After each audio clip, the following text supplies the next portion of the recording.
Okay, welcome back to some Dark Cloud 2. At this point in time, I'm making a stew. That's actually what I'm doing. So, while the rest of the game is fantastic and this town plot is shaping up, I personally am making a delicious beef stew. Okay, so next we need... Do the work crane and the arm count? Right. We had to go buy... some more scrap metal to begin. I'm pretty sure, right? Yeah, alright.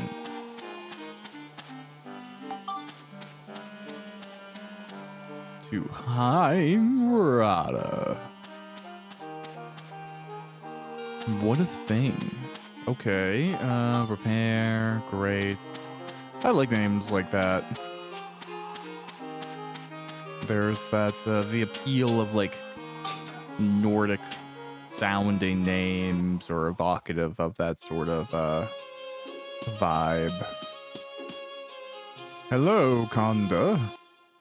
No, I have been depleted of all of the things that I need. Cool. Luckily, this is cheap AF. So let's just buy a bunch.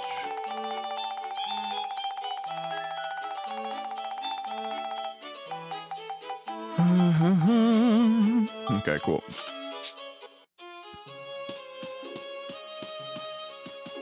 Beautiful. We are on the path to success, if I do say so myself.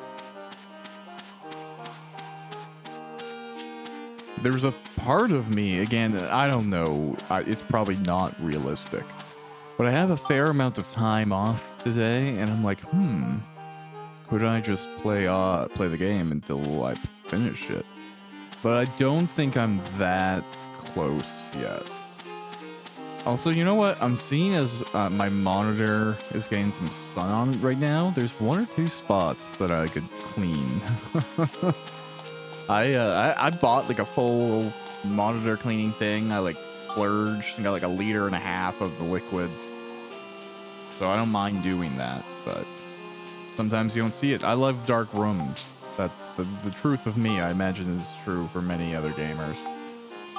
Just a big fan of dark rooms. The screen looks best, you know? Okay, so what's the logic of where these things have to be placed? They're just restored. Is that it? Resident in house with crane. Resident in house with arm. Okay, so do these like go... Okay, they go on... That's fine. Can I just place them both on the same... Yeah, that's not illegal. Perfect. I will do this. Because I know there's somebody in there. Does that work? Yep. Perfect. Okay, well, we need... It says 10 pots placed. And since we need to raise culture as well, we'll put all of these pots by the existing houses, because I now understand that is how the multiplier works. So 1, 2, you wanted pots, you will be the pot house. Which again, depending on your nationality, isn't a bad thing to be known for. Either you make fantastic clay or you have other products that are worthwhile. Neither are entirely negative. I guess it depends on, like, your subculture. This is going to be a random diatribe, right? But I've been playing this one game, Schedule 1. It's very popular right now. It's a fun co-op game, so I've been playing with my wife. But one of the things that, like, I have to, like, internally just kind of dismiss is that, you know, the drug prices and the amounts that you're selling and buying and, like, in whole kind of, like, the culture around that dealer relationship is very wrong. And that's fine. It's supposed to not be an accurate representation, right? But it's just like sometimes in game you can be in a case where you're like charging people like $80 for one bud of marijuana, and it's like, no way, dude. Like, unless you're in like the reddest state ever, it's like so illegal. But I don't know, it just felt silly. Anyways, okay, so I also need a windmill, but our culture is 72, which is pretty good. Okay, so let's make a windmill.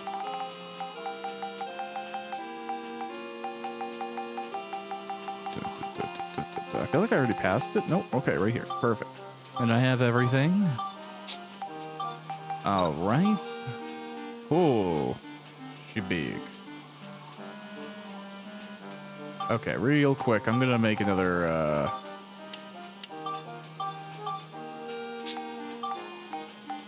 One of these. I'm just gonna cover that up. All right. Cool. I'm hoping that that's like close enough to impart some culture. I don't know, whatever. It doesn't matter. Okay, that's good. That's good. That's good. Fire squall destroyed. That's not something we have any insight into how to accomplish, or that's the thing that's like blocking the volcano that we're trying to currently figure out. In which case,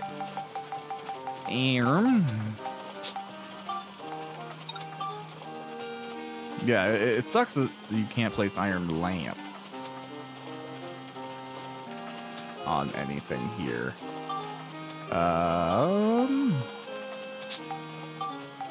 Okay, well, I seen okay, trees are probably gonna burn up, right? Like, there's no way that's not gonna be what happens there.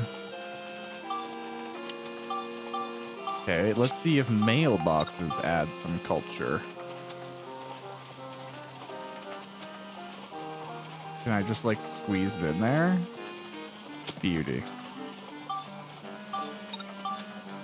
And if not, well, it's important to be connected to the postal system. I don't regret this choice. Ah, it does produce culture. I'm satisfied. Okay, so to get the 100 is like really all that's left, but I feels kind of does this? I can't remember if the well.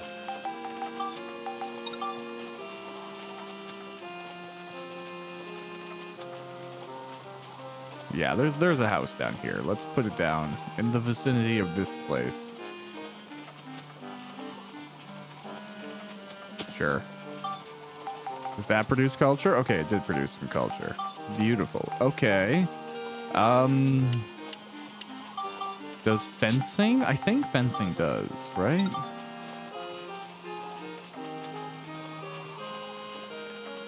Okay. Yeah, well, that's more in the middle, I think. Beautiful.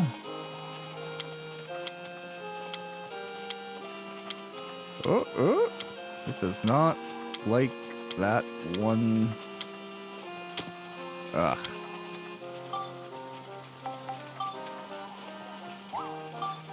But that's creating culture, right? Okay, it is. Okay, magnets off. I'm just gonna manually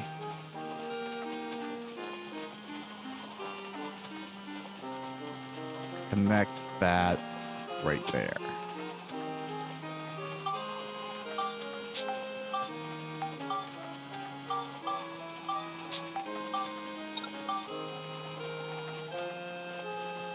Yeah, this doesn't even this no longer even like make sense here. That's okay. Oh no, not what I meant.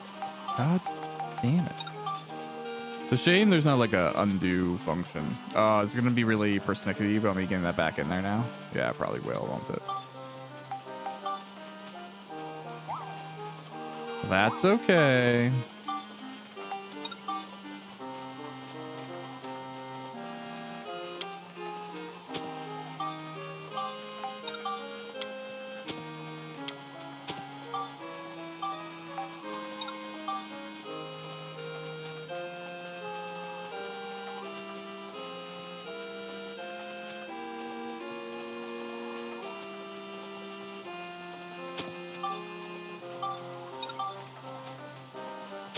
Okay, the future has been preserved.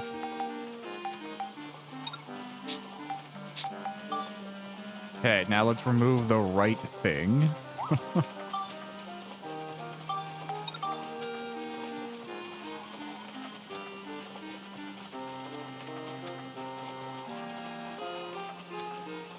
Cool.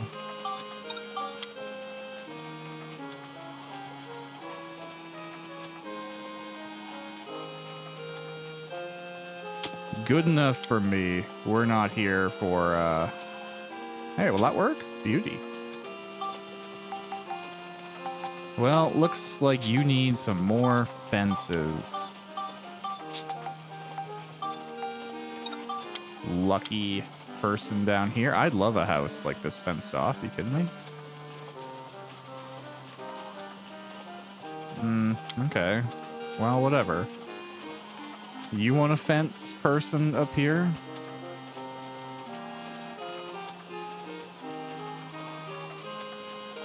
All right. Yeah, is that close enough? Oh, we have so little distance to go.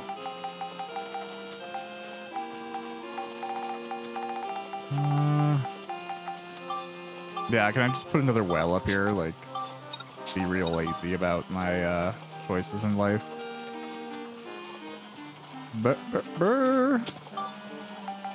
Oh, 102. This place is so cultured. That's 2 wells. You're here behind Rada? There's 2 wells. 10 pots, too. Yeah, they're really rolling in it. Alright, cool. I think that means we are now qualified to go to the future.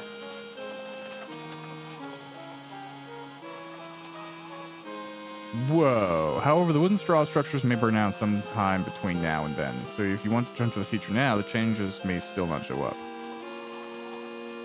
Oh.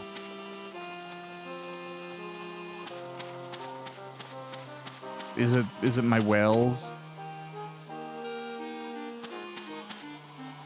Oh, well, let's see what happens. Let's see what's preserved.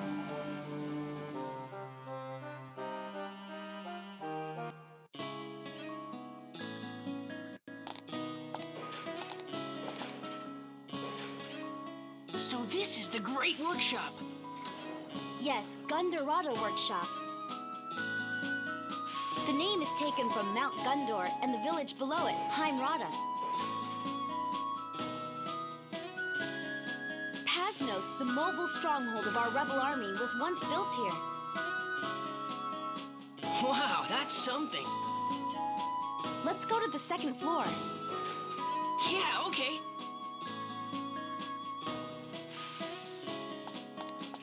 Cool. All right, works for me. We gotta, as always, keep our eye open for actual chests here. It came up in commentary with one of the commentators, TJ, who's agreed that it would be nice to be able to just like get it as you progress the georama. And I was even thinking of like a UI where you could actively have it, like as accomplishments occurred through the analysis, you like completed it and clicked on it and you got like bonuses and level up things distributed. Obviously it's an early game, so it could have been interesting too to like see the georama itself get some upgrades throughout the game, like placing more things or whatever, I don't know.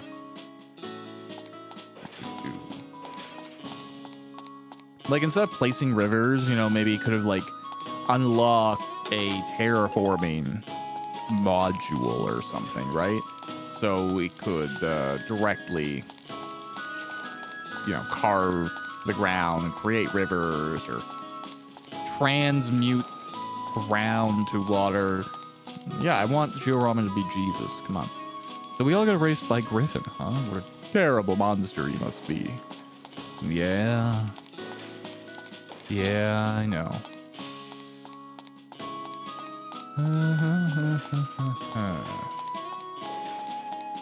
Although I wonder, I'm just intentionally looking around for boxes, by the way.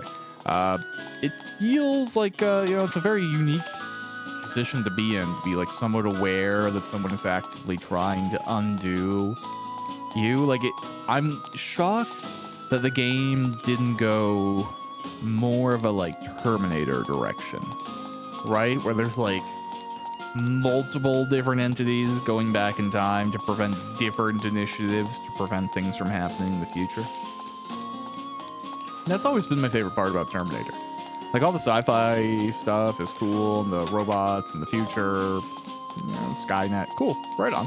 I ultimately found the time, machine shenanigans of like overlapping attempts to go back to the same point in time, conflicting with each other, as being really amusing and entertaining. And I almost wish like that was more like, you could have gone the farce direction, and maybe it's good that it didn't. But I could see like the past war where you have like 10,000 different Terminators with different motivations, all now needing to navigate each other just to complete whatever they actually want to do. Protect Sarah Connor, kill John Connor, kill one of the original Terminators that's a protector now. I don't know. Lots of options. Alright, now I'm going to go to the item shop after running around this big ring. Oh man, I can smell the stew that I'm making. It smells fantastic. Did all of the steps, reduced all my browned meats with white wine. That all went into the stew. Good times. I also have like a farmer's box coming, so I just always have these like excess of vegetables that I need to find strategies for. Stew is easy. Hello. What's with the heart on that sign? That's pretty nasty if you ask me. What? The heart? See you again. Bro. What type of not wearing your overall straps sad sap are you, where it's like a heart? Are you just like incredibly professional? Like, how dare you distort the beauty of my business and engineering world with affections of false represented organs? I don't know, man. I don't know this deal. What's up? Do you sell stuff? Combat can get pretty deep. You can't just run into every situation, guns blazing. If you want to be cool, you gotta use items too. Find your enemy's weakness and exploit it. Yeah, I mean, I have been saved by items before. Cheese. Oh, that's cool. It's expensive, but cool. I thought you would sell much different things, honestly.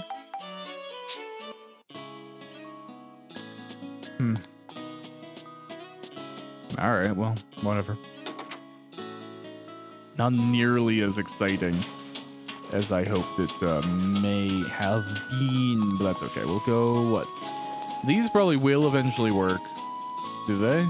Oh, crap. Okay, so maybe those let you teleport around this ring? I don't know. Oh, there's so many floors. Okay, this is a big place.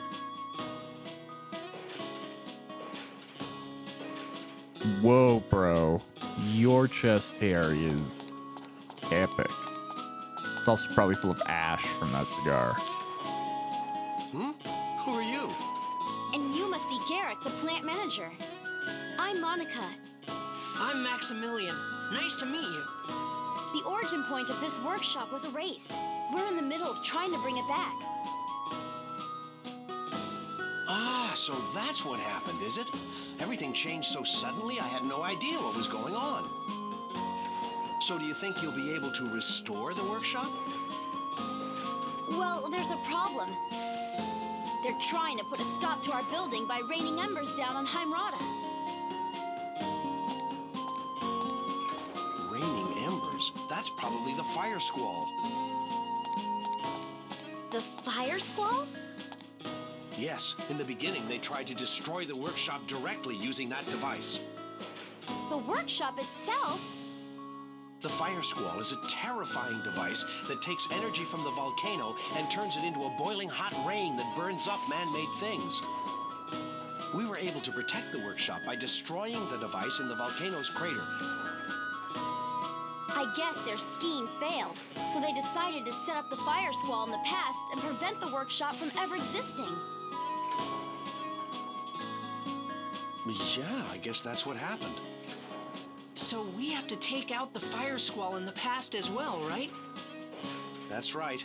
I think the device is probably near the crater at the top of the volcano. Use this. 6. Time bomb. I don't know the Use it to blow up the fire squall. Okay. Make sure they don't find it before it goes off. Okay, I got you. Thanks, Garrick. See ya. All right. Good luck. Like, for a second there, I was thinking it was like a chronomancy bomb, like something related to the flow of time. But now I'm realizing it is much more likely just like a bomb with a timer, which makes infinitely more sense. This is, oh my god, such a big place. I mean, I hope you find a guy running around to get chests riveting gameplay. I don't know. I've kind of realized I think I do Let's Play more as like an internal sense of accomplishments, I guess. Like, a lot of the art forums I'm involved in, especially publishing books, they're long form, right? Like, you spend a lot of time plotting and writing and combating your inner turmoil to sit there and do it. And even if you're putting down, you know, like, I like to try and do 2,000 words in a writing session. I feel like that is usually an amount of work that both progresses the piece and lets me walk away feeling accomplished for having done something. But even then, if you do 2,000 words a day, you can work for days and days and days and days and days and weeks and etc. And still only then be halfway through the process of writing a book, where you then have to go in and edit and refine and make sure you haven't made dumb spelling mistakes and do all that stuff. And then it goes further to, okay, now I have to get the cover. And, you know, there's just like a lot of steps before it's done. And Let's Play is a little bit more instant, you know? You can do it alongside stuff. If you're playing games you like, it's kind of a part of the recovery process. And then there's the part of my brain that doesn't really like this thought, but it is ultimately useful to try and, like, reach out to people and indicate the type of person I am and potentially interest them in the books that I write. Because that would be of a deep satisfaction to me if I was able to fully transition into working as a full-time author. There was a point in my life where I got to do a lot of writing because I was young, and even though I was working, I didn't have to, like, pay rent or anything. I was still living with my mom. I was, you know, younger. I was like 18, 19 or something. And I wrote 8-9 hours a day easily. And I got a lot done. I did a bulk of my, like, cutting my teeth, so to speak, during that period, where sometimes I wrote even up to, you know, 4,000 or 5,000 words a day. And remarkably, a fair amount of it was pretty keepable, which was also great. I think I tend to, I'm like internally very harsh on myself, but that's very beneficial when I come around to the editing process, because I don't tend to do a lot of my plotting on the page as I'm writing the page. I tend to have, like, very strong waypoints in my plot, and my writing is connecting those waypoints compared to writing and creating them simultaneously. But that generally means, like, I have an idea of the story I want to tell as I'm telling it, which I have found, you know, some writers, and maybe I'm just self-indulgent and lack whatever, I don't know. But I've always heard like some writers like, oh, I had to get rid of half the book, and I've never had to get rid of half the book, so to speak. You know, I've had to like change the pages, maybe add a scene, refine something. You know, maybe something came across too harsh or not harsh enough, or even though I like the point I was trying to make, the point is ultimately messy, and you know, there's stuff like that. But broadly, I have a pretty good keep rate for what I write, or I'm internally satisfied enough with it to pass it on to the editing phase or through it. So when I have the time, geez, do I ever get to work? I've always thought it would be great if I could transition into being a full-time author as well, to finalize a tabletop rule system that I've been working on for a number of years. I even ran some play tests a number of years ago, and I've evolved it since. It's grown a lot, but it would be really interesting. It's a Canadian focused setting. It is very like modern post-apocalypse with it's the Wells, wasn't it? With attempts at real rendering of like military and firearm realities. Well, I can remake Wells. That's not a big deal. Like, I'm not going to place them right now. I just want to make sure I have the stuff. Cool. All right, then we will go deal with the fire squall. And yeah, kind of like, well, I guess it's tough to say. A survival horror influenced post-apocalypse setting. But I think the degree of the role-playing systems and the mix of fantasy with postmodern militarism was a unique angle for the system, and it was fun to create and run. And like the campaigns as well have like underground laboratories, dungeons, and different factions dealing with and responding to the undead different ways. Let's see what's happening here. So that's what's causing our fiery rain problem. Let's hurry up and destroy it. All right. Da, da, da, da, da, da, da, da, da. Oh, geez, I'm gonna get copyrighted for just badly, what would we even call that? It's not really humming.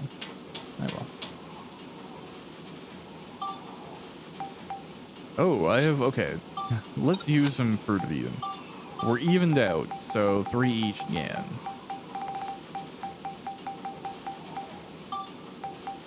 Do. Boop, boop, boop, boop. Boop, boop, boop. Boop, boop, boop, boop, boop, boop. Okay. 1, 2, 3. Beautiful. Look at how lovely that is. Okay.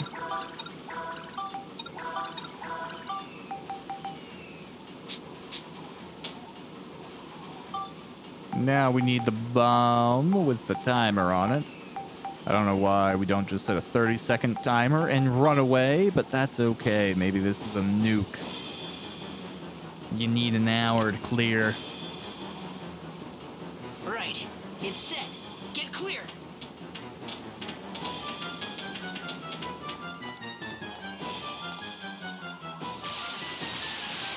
Oh, okay. Don't let them get it before it goes off as a complete mislead. All right, cool.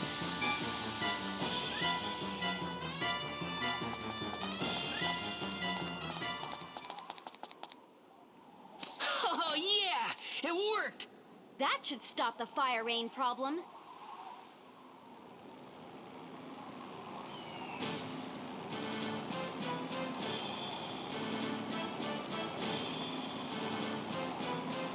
Flying battleship. Death Arc. Look who decided to show up. Gaspard! So, you wiped out the fire squall. You repugnant little devils.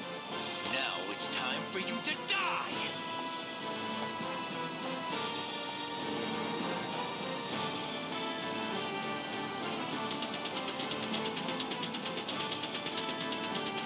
He's attacking!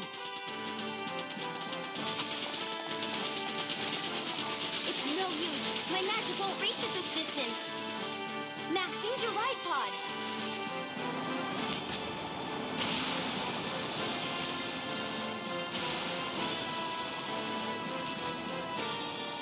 my chance and try to get on the ship. Okay, let's do it.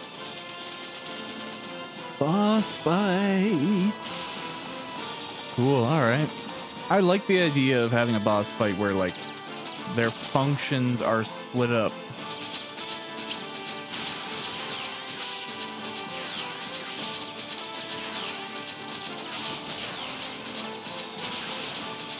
Okay, yeah, this worked great.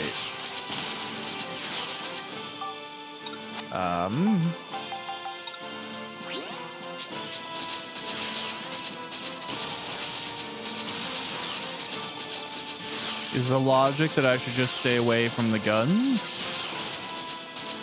Because I can do that. This is probably why you have to get the Nova Cannon, I'm not gonna lie. It feels like the logic. Oh, is it too far now? Okay, well, whatever. I'm just gonna chill over here then.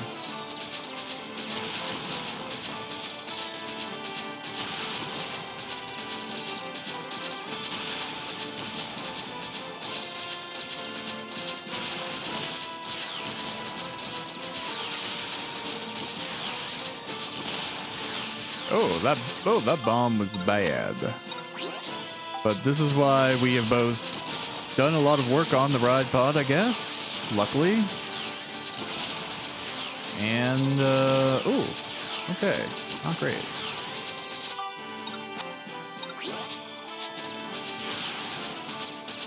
Oh. Well, get back here.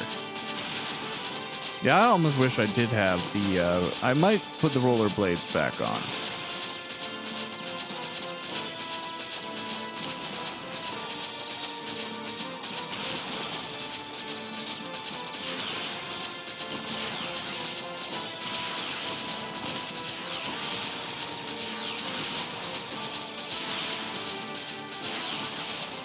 Okay, buddy, you can blow up anytime now.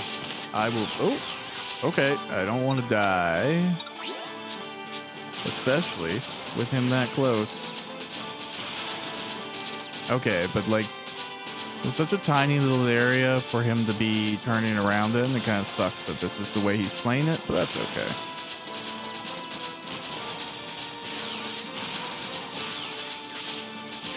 Ah, there we go. Okay, Monica's turn.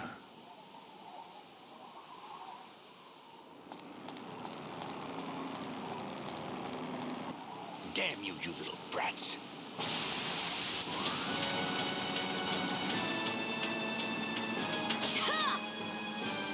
Just how did you?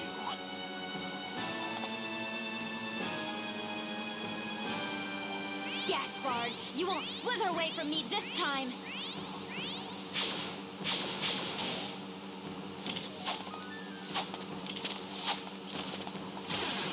Do we have to repeat this fight, or... Oh, no. There's plenty more where that came from, girl. What? We're falling! They're falling.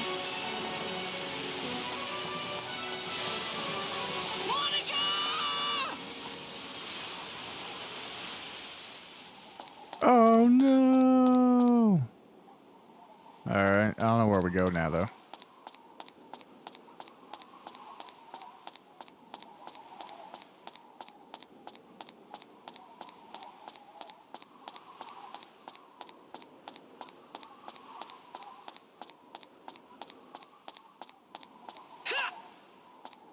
Kind of looks like that's a path over there. Okay.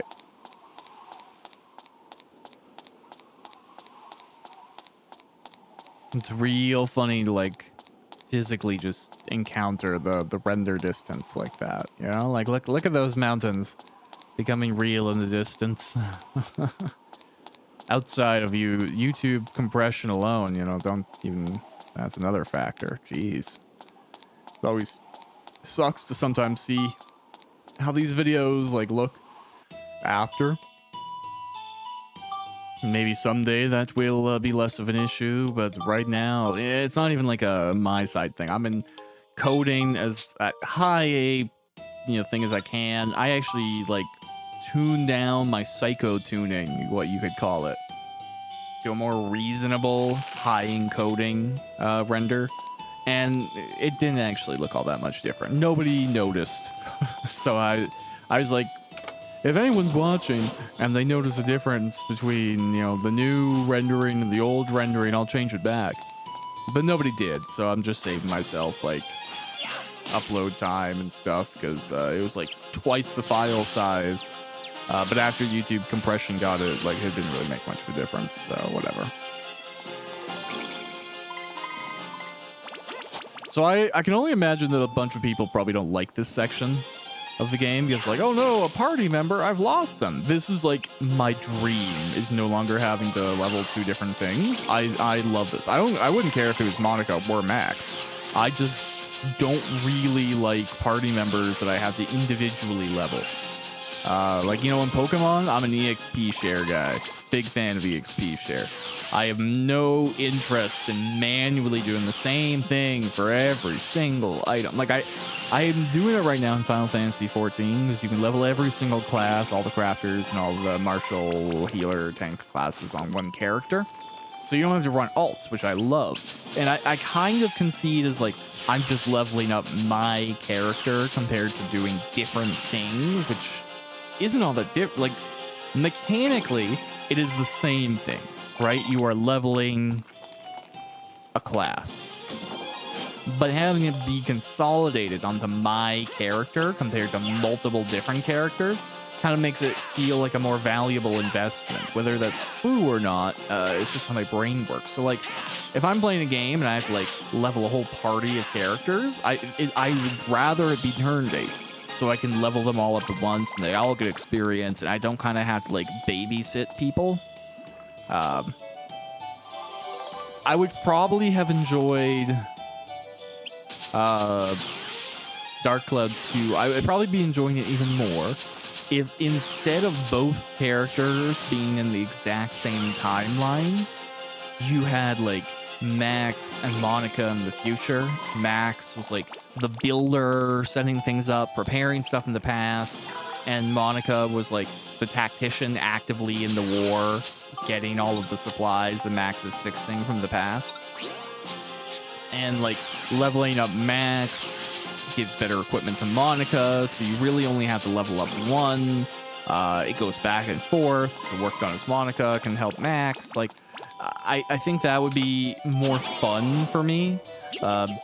Doubling the amount of work to do just kind of, like, doubles the burden, if you ask me.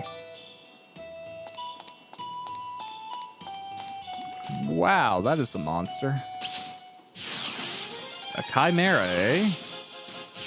Not what I am familiar with as a chimera. I mean, kind of. That's okay. Take creative license, right? It's fun. It's good to do. All right.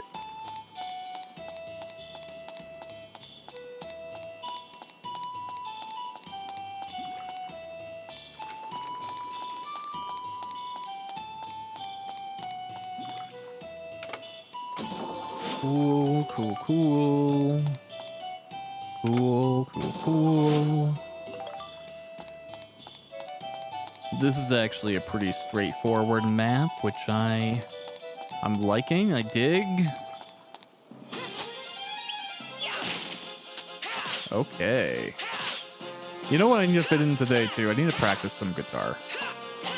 I want to be a better guitarist than I am. And I'm definitely, like, you know, it's an embarrassing truth. It's probably one of the reasons that the show Community resonated with me so much. And it starts off with saying something that can come off a little bit egotistical. But I'm generally, especially when I was younger, generally ahead of the curve when it comes to intelligence. Now, that is positive and negative. It definitely means that when you're very used to almost instantly getting good at everything, whatever concepts, if you're trying to learn something, people are often jealous of, like, oh, you made it look so easy. Like, you grow up in this bubble of accomplishment and ease of accomplishment. And there's definitely a challenge in figuring out how to get over not being immediately good at something, right? Or maybe not as good as you want to be immediately. Because it's easy if you're already kind of getting that direction. Grenade launcher. Is that better? Yeah, so it's very easy to like consolidate yourself into a world of things you're already excelling at, right? But it doesn't promote growth. And in the first episode of Community, the main character Jeff talks about how that's been his life. He's been so effective at just naturally being smart and being able to game the system, make sense of whatever system he's gaming, that he hasn't really had to apply himself to learn anything. He's just been able to rely on that naturally occurring well of information and understanding. And when he's finally hitting the point, after, having his life collapse on him as a falsification of his credentials, he's now having to actually go to school and learn to become a lawyer, whereas previously he had just said he had a law degree. Now, technically, you don't need a law degree to be a lawyer, but prestigious firms will only have people who have, usually prestigious law degrees themselves. So, point in case, I've definitely been one of those people who has struggled with actually having to apply myself to get good at things I'm not instantly good at. And I resent it sometimes. Okay, point in case, here's an example. All right. Broadly, That takes care of you guys. despite the fact that I did go to university, I've done IT, at school, I've, done classes and studied and learned all this stuff, blah, blah, blah. A majority of what I was able to get into the white collar world of software with was skills I self-taught myself at 10.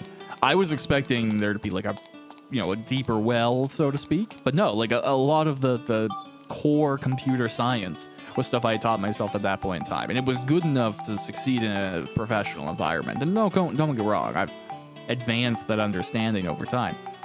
But initially, just to get into the experience and start and be paid a salary, I'd already learned enough by 10. So obviously I didn't get the job at 10, but I was shocked internally by how much I'd already kind of had. Okay, why can't I find a thing? I'm this, smart at some things, dumb at others. And that's part of what the challenge is. It's you can very easily get an overinflated sense of self. Okay, wait, am I actually being dumb here? What the heck?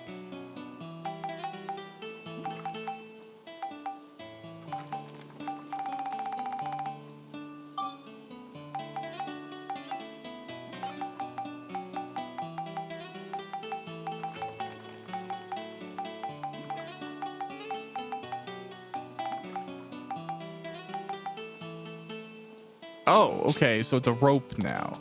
Is that the deal? Okay, I didn't know I was looking for a rope. I was looking for the seam rock thing that we've been using so far. Has any level changed its escape item? That's fascinating. Anyway, so yeah, there does come a point naturally where you hit the plateau of where that natural intelligence can take you, and you have to start making concessions internally or working on figuring out all those skills that you didn't build before. I've never studied. I don't know how to. I'm really bad at it. As an adult, I'm trying to figure it out, but it's very difficult for me to understand what people are getting out of it. Most of the time, I retain information pretty effectively, but I'm a reader-writer. I don't really get auditory information that well. I don't care as much about kinetic learning, having to do it. And visual graphs and stuff like that, it's fine. But I'm mostly a reader-writer. That's how I always excel at school, ultimately, was that, I didn't need to attend as many classes because you could just give me the textbook and I'd come back having figured everything out. I'm very good at autodidactism, self-teaching. And it's been a crutch too, because There's things that are like proprietary. Wow, Bone Lord, that's a sick design, bro. I want to put you into D&D.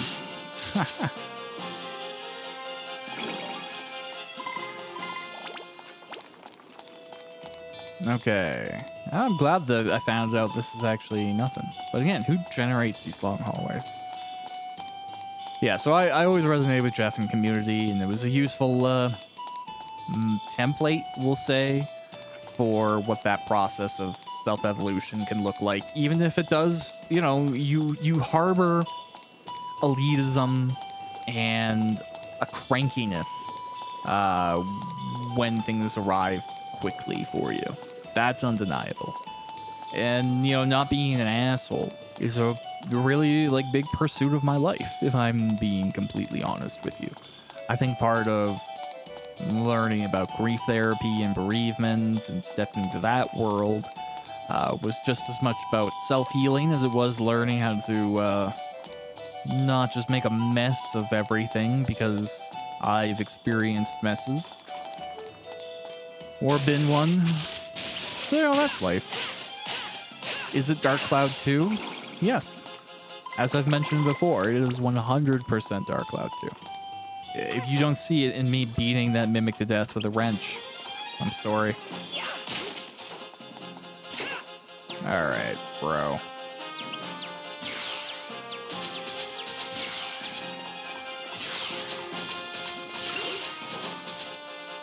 Cool.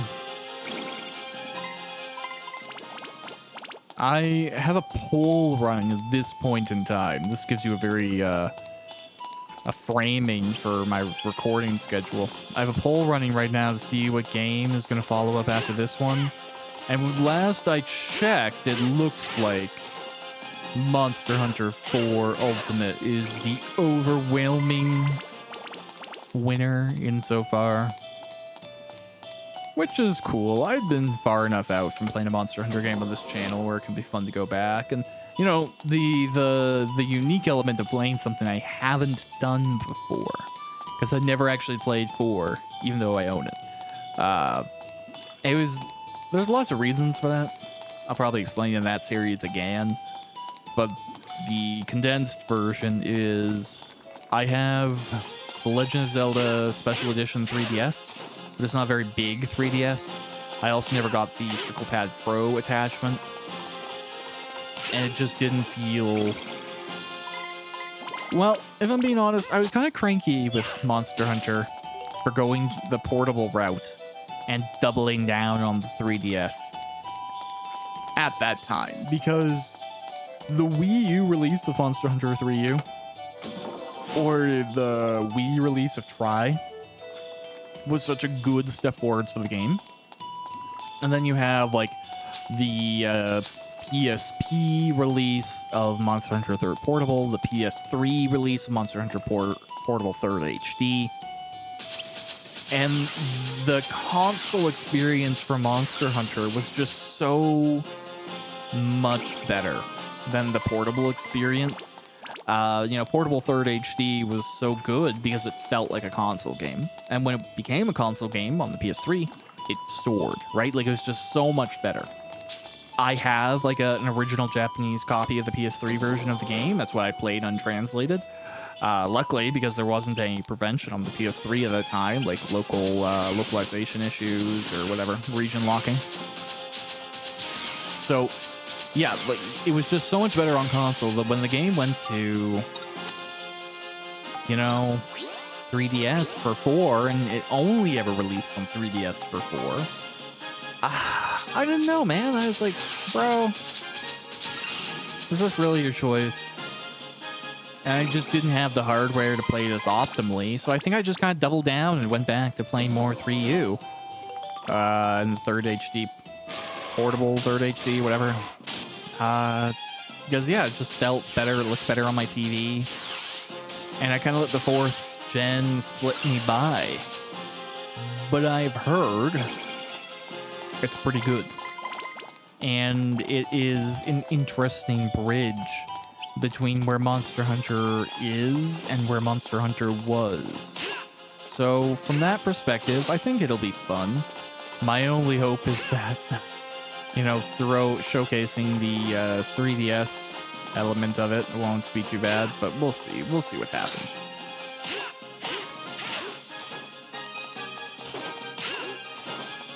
There's definitely a part of me that, well, I mean, there's a whole kerfuffle with 3DS emulation, right?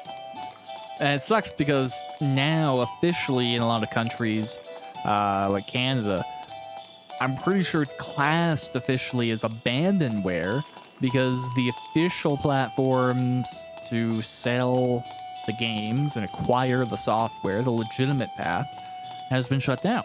The eShops don't exist anymore. They went down like last year or a few months ago or something. Which is definitely troublesome.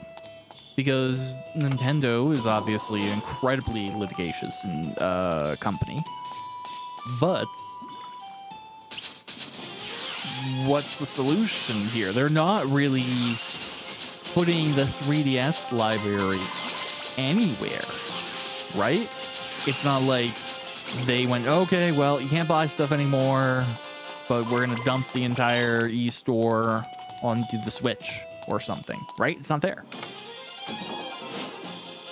And it leaves like an entire kind of generation of hardware out of the reaches of the mainstream. Because most people, as I've come to understand it, which I'm going to be honest, shocks me a little bit because it doesn't seem that hard, but that could just be one of those like how used to it I am things. I was watching this one video, and this is a diatribe. I was watching this one video of this guy who I generally like, right? And I think he's entertaining. His videos were good. He does like some GDDQ speedrun stuff too.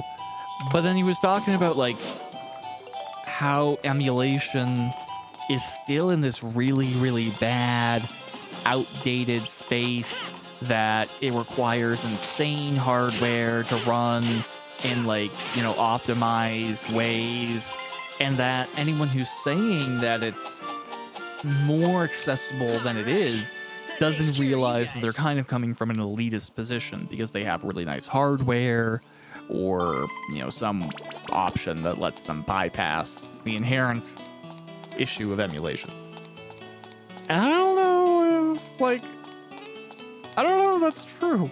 There's a part of me that's like, is this a perspective that's emerging because people didn't have original hardware? Like, it's like the CRT community. Like, I'm glad people like CRTs and they're getting a second life and people are going back to enjoy those, the items there, whatever. But, like, as somebody who grew up with CRT TVs, I couldn't be happier getting rid of them. I'm glad they're gone. They're heavy, they're obnoxious, the ratio sucks, all that stuff. I grew up with them, I'm sick of them. They buzz, I'm glad that's done. So I'm wondering if there's like a nostalgia for a hardware experience that not everyone had, but they're defending because it sounds ideal. Like lots of old games ran like crap, right? And we just didn't know that they did, so you played them anyways. And there's a purity in that. And it's actually a purity that I try and tap into even like with playing modern games. Like I'm reminded when I play Stalker 2, for example, of what it was like to play Oblivion on the PS3. It's not that bad, I would argue. It's a bit more stable than that. But like we overgloss things now because we have hardware that's like multiple generations old that can like brute force the hell out of whatever you throw at it. So the old triumphs are now the new marvels. But it doesn't always mean that it doesn't repeat again. The cycle keeps on going, and I think we're seeing that again with UE5 games. Are they running perfectly? Are they evocative of getting a new game back in the day? And it was going to run at like 12 FPS as soon as a bunch of things were on screen, or you like did a complex spell with a bunch of pixel effects. Yeah, bro, we're back to that day. Doesn't mean that games aren't fun. No, Like, come on.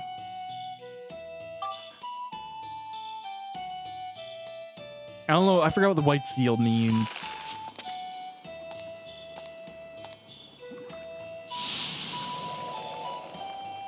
Oh, okay. No healing. That's fine. Just like, all right, bud. All the time.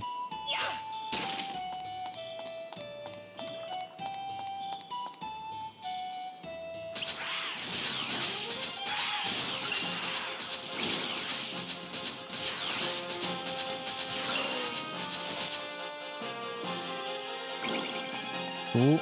Come on. I don't want to lose nothing. Beautiful.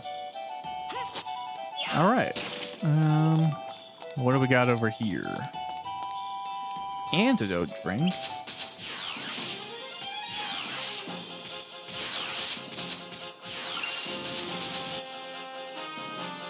Yeah. All right. I do wonder, like, again, there's such a commodification of threats in this game, and I wonder why that's like been a sticking point, you know? Like, is it truly that satisfying to just walk around killing the same thing a bunch of times in this circumstance, in this randomized dungeon thing? Like, is it truly impressive, or is it just something to kind of like, I don't know. I'm curious if it's locked and being impressive in the time period that it was released. Because I'm trying to put myself in the mind space of a younger me who, like, was truly impressed by this game, but I don't think I understood it even now at the point that, like, I currently understand it. So I don't know. Would I just like more immune to lots of grinding back then? I wonder as well. Is it just the you don't have as many games when you're younger, so you play the heck out of everything you have, right? Like the massive. I'm gonna stutter here for some reason. The massive amount of games that we have access to, and things like, you know, you get a Steam sale now. You know, you have a crazy amount of stuff. It is sometimes paralysis inducing.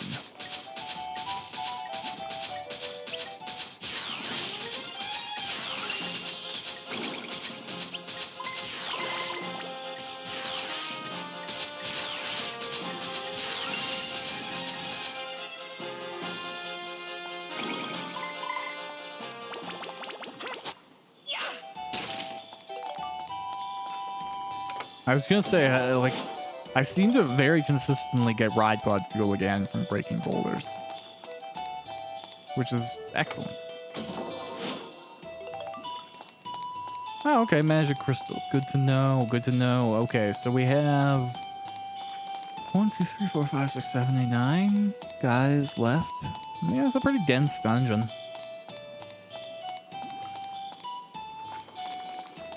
I wonder if I should focus on leveling up my defense for my ride pod more, because it seems to be taking hits a little harsher than I would actually prefer, if I'm being honest with you.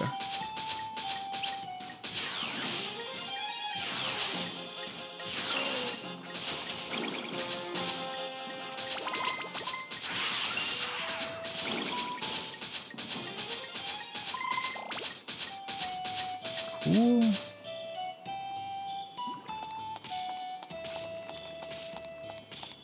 What do we got over here?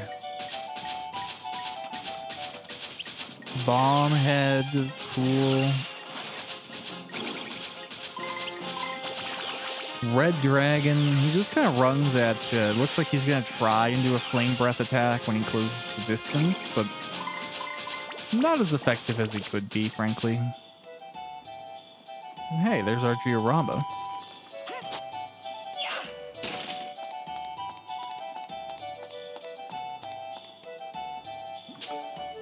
Blanca, Geostone.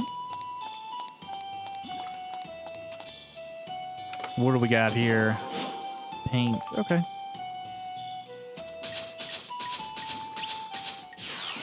You know what? I've just kind of kept doing it because it feels like a good way to get experience and money. I genuinely don't know if there's like any significant benefit to killing all the enemies every single time, other than like getting the floor clear. And I don't even know if I'm doing it fast enough most of the time to get that. So I guess just accumulating items and stuff. Valuable in and of itself.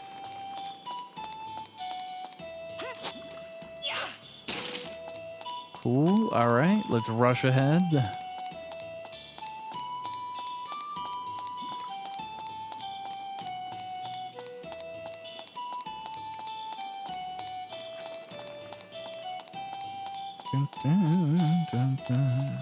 Okay.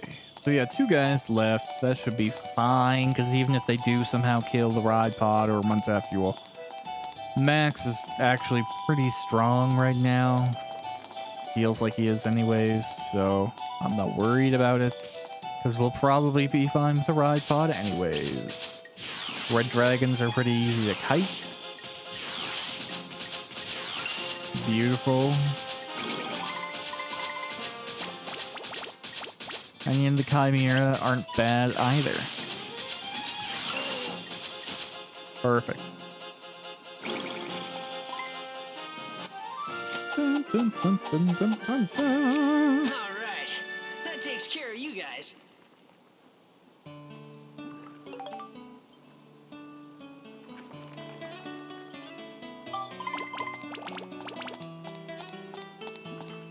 Cool, I got a medal. Yay.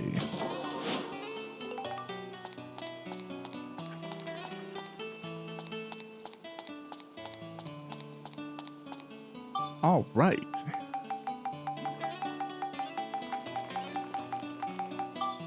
Cool rope. Yes, we are going to proceed. We are going to save. We're actually going to go back. Oh, I got 2 medals. Great.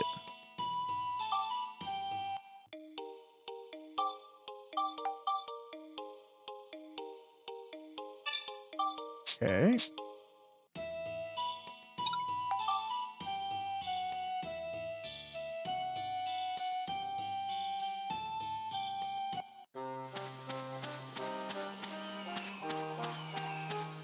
Okay, let's go. Actually, let's really quickly, download some Geostone stuff. Gundarada Workshop restored has been made clear. Cedric resides. Oh, okay, Cedric has to live here.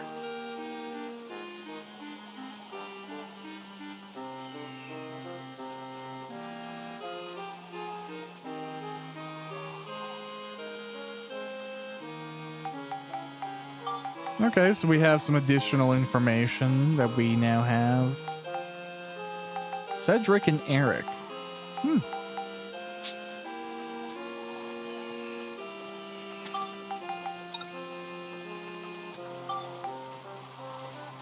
Like, Cedric is our grandpa, right?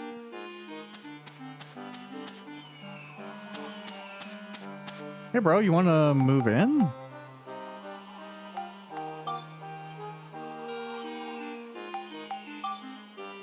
Or do I already have them in my inventory and I just haven't?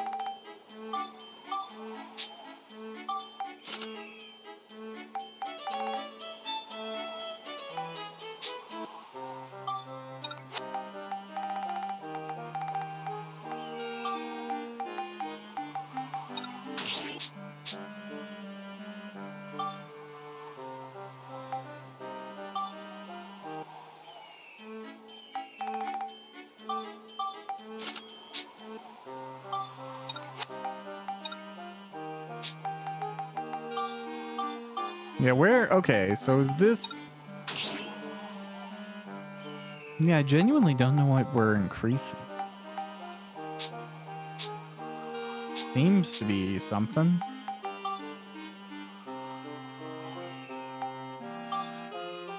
And the price goes up every time.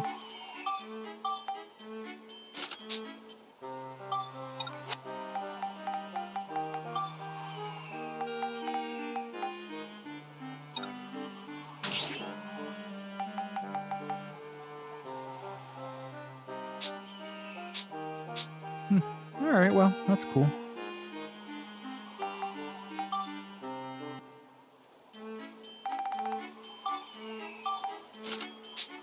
shame I can't just do more than one at a time.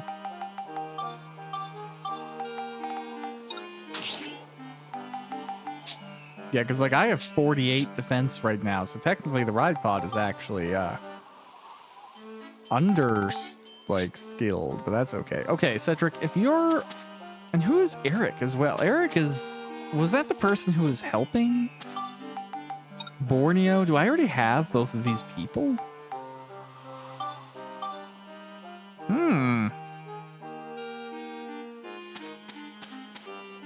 Okay, let's go check. Also, I guess, like, how close to the windmill do you gotta be?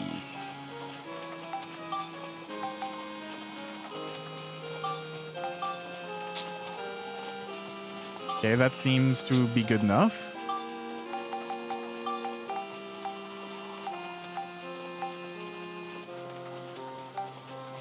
Yep. Okay, great. Yeah, let's move Cedric in here then. Yeah, I got him. Perfect. Okay.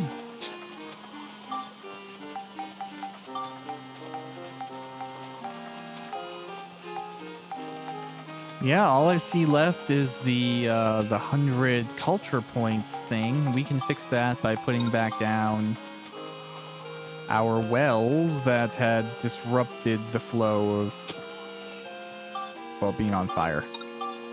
Whatever. All right. This has brought our culture back up to 102. All right.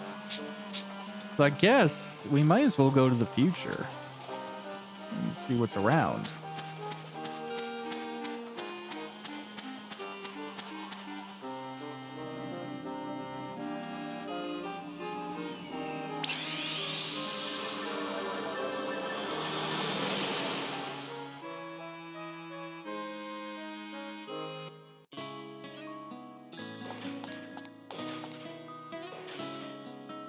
Okay, weapons are over there. Items are up there. And it looks like something else is up there. Cool.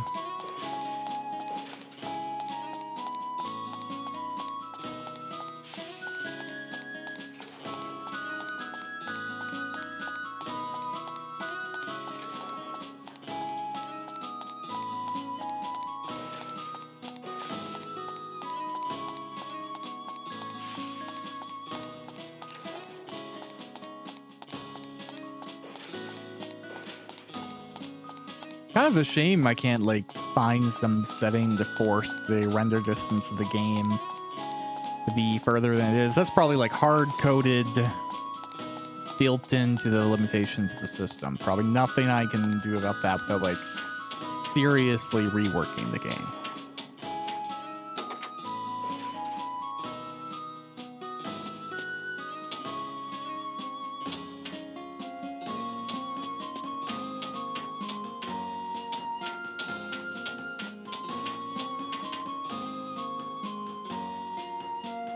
Geyser barrel energy pipe. Cool. Hey, bro. We got lots of good stuff. So what can I get you?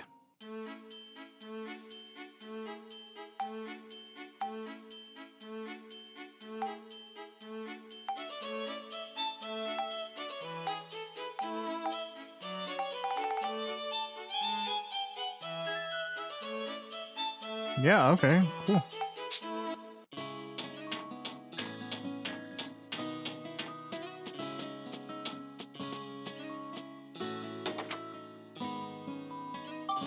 I mean, it raises a question more. Oh, I have 32 points? Okay, let's do that.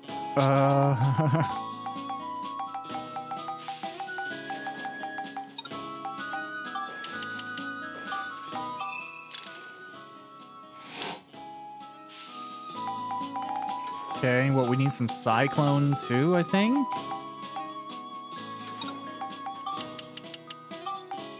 Okay, let's start off there.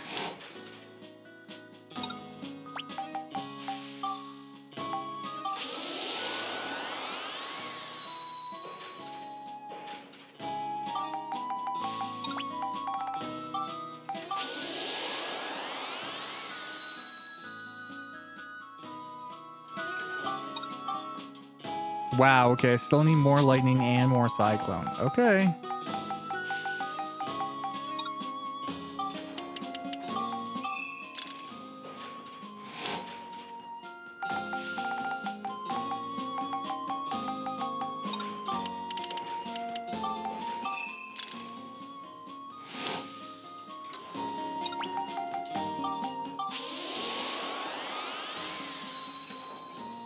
Yeah, no clue how much it's actually going to take. I guess I could just look at it, but where's the fun in that? Okay, more cyclone now.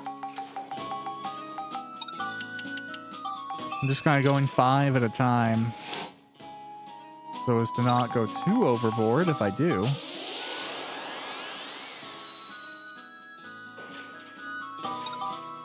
Okay, beast and scale.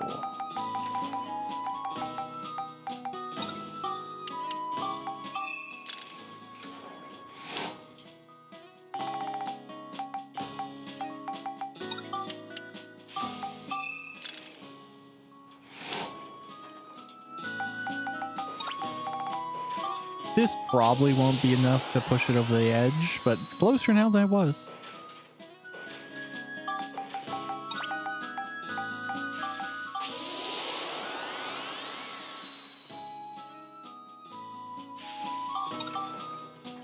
Yeah. Okay, cool. Oh, and you also have to defeat enemies with this thing. So that makes sense too.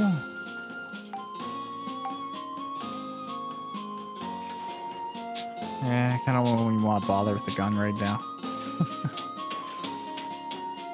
My laziness. All right, let's go and head up to the top. Or no, to the second floor. To the store that is there? Hearts. Oh, cool.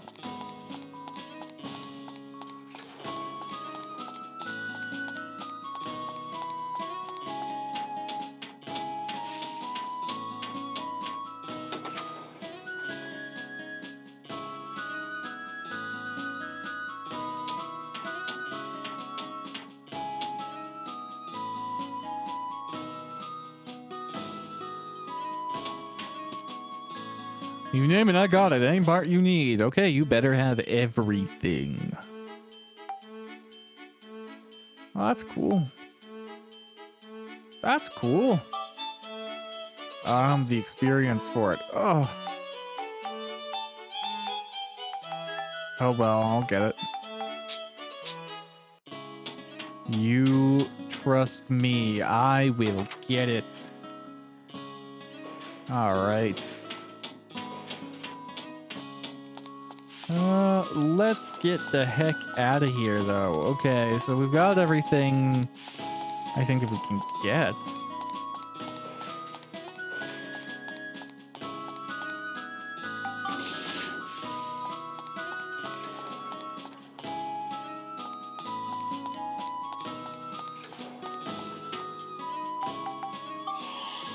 Bloop. Okay, cool. I guess I'm imagining that the unknown... Oh, yeah, how do we get back? Okay, no, we're fine. My Atlamelia shone blue. Okay, that's a bit of a ass pull, but I'm cool with it. The blue light that reached to the past. Was Monica's Atlamelia lending mine its power? They're like, we didn't think about this, so we're just gonna make it work.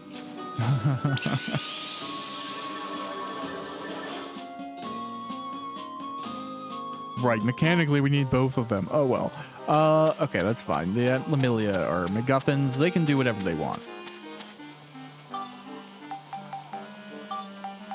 Okay, we are looking as good can get, realistically. So I'm going to save, go stir my stew, and then cut to some more dungeons. There we go, sliding back into the dungeon. My stew is looking good. I turned it up a little bit so it can simmer a little bit more and reduce. Got a lot of water in there right now. But that should be good. I got hours before it needs to be eaten. So it's not like it's supposed to be done yet anyways. Does make me hungry though. I'm smelling it throughout the house, and I don't think I've eaten myself yet today. I just haven't really wanted to.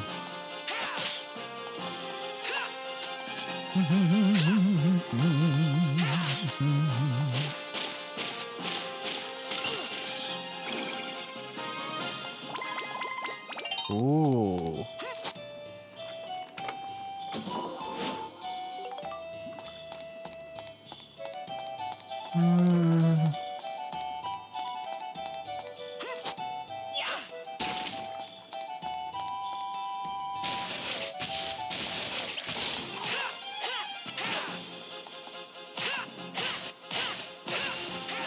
I guess I admit I do want to upgrade my wrench as well, but I also want the hover body for my ride pod, so lots of things to want.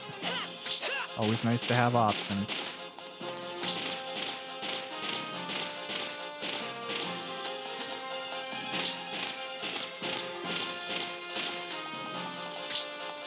Yeah, like I could see how good this could be if it had dealt more damage, but do I think I'm actually going to do that? Maybe not. Maybe I'll just have weak guns this whole run. Watch, it'll be like some gun-only boss that I'll have to grind for, prepare for, or something.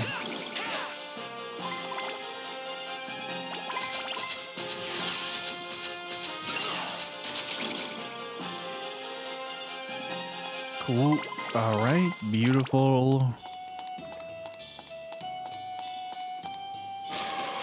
Oh, a big mimic.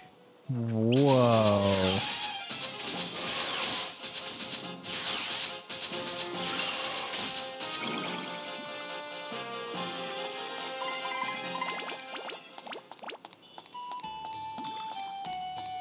Okay. Oh, wow. A lot of mimics this level. Oop. Bam, bam, bam. Cool. I really hope the yellow thing isn't, like, my gate out isn't at the end of this long path. But if it is, whatever.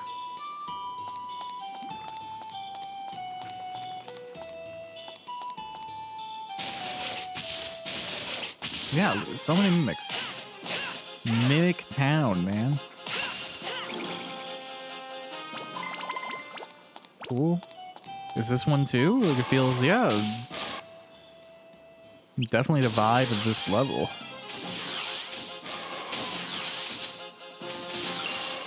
Cool.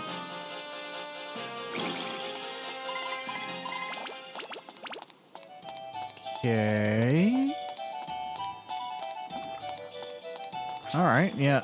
I don't know how much anyone cooks here, but I'm also just like, I'm trying to reduce my water a little bit, and I'm gonna go actually back and put the lid on the pot. Right now it's like kind of that little like crooked on the top, so some steam can escape.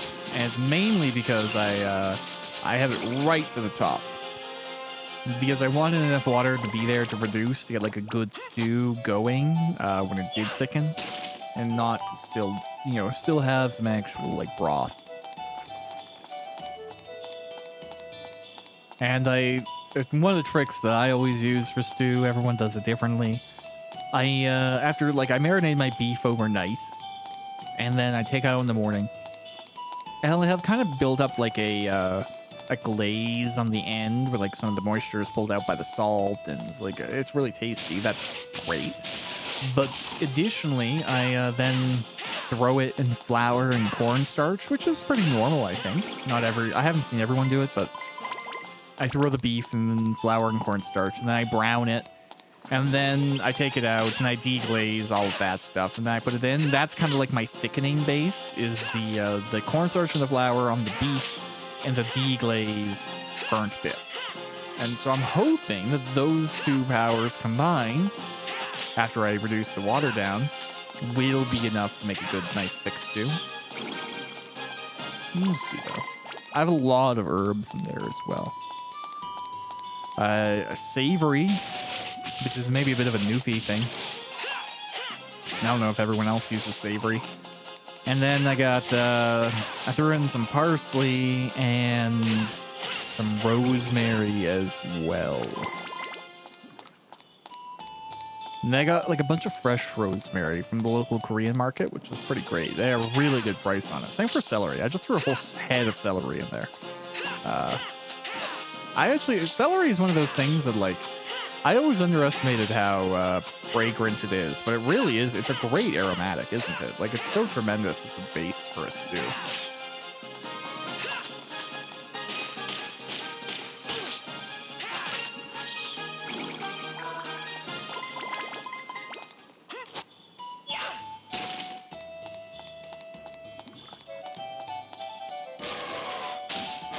Yeah, like, did I misread the description of, like, this is a theater, everything is a mimic, or something? Like, clearly there's something going on there.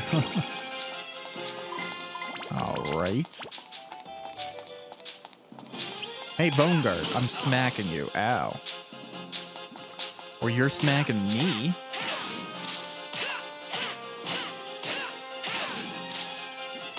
Nice. That's the rope out. Cool. We must have more mimics here, right? Because there's just too many chests.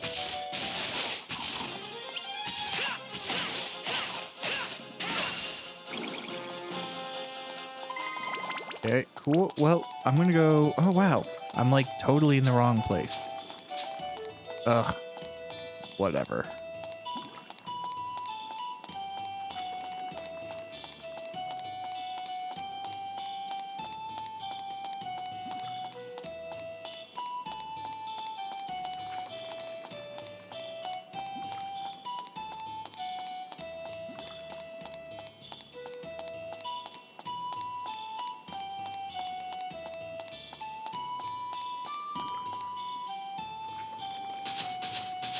I don't know why I pressed that. I kind of lost track of what I was doing internally for a second.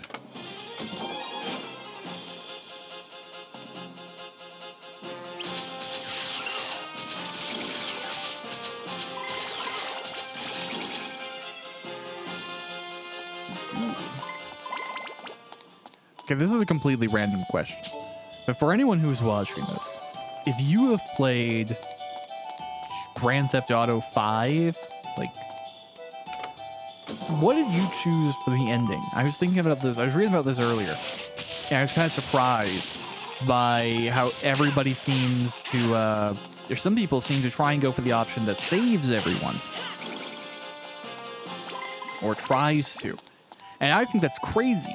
I have always, every single run I've ever done with Grand Theft Auto 5, I always, you know, spoilers for the ending here, I picked to kill Trevor. He's a menace to society. He has no reason to be around, right? He's like a literal psychopath. Of all of the options, like, yeah, just get rid of Trevor, man. Like, that makes the most sense. I've never understood anyone picking anything differently. And then I go on and see that some people do, and it's like, bro, what? God, the spam calls have been getting aggressive lately. I even had somebody the other day. They called, I picked up, I never pick up random calls, but I was expecting delivery from a courier service that uses like random people every single time. They don't call from a known number. So I was like looking out for a random call. And I got it.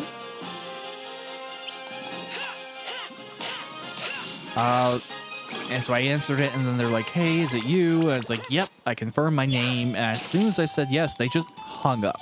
And I can only imagine that, like, confirming my number is my number for scam sales and stuff like that.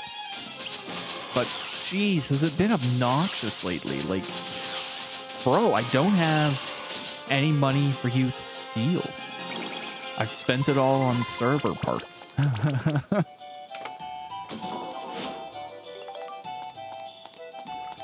You know, like, that's, go target the dozens of like actually well-off people who have money to lose. I don't got nothing.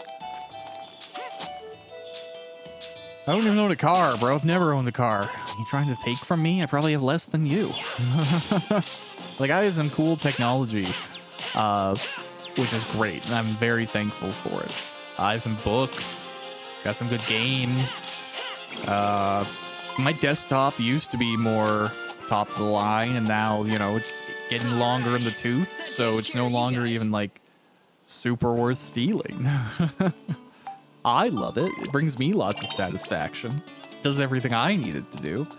But, you know, on the black market, you're not going to get much.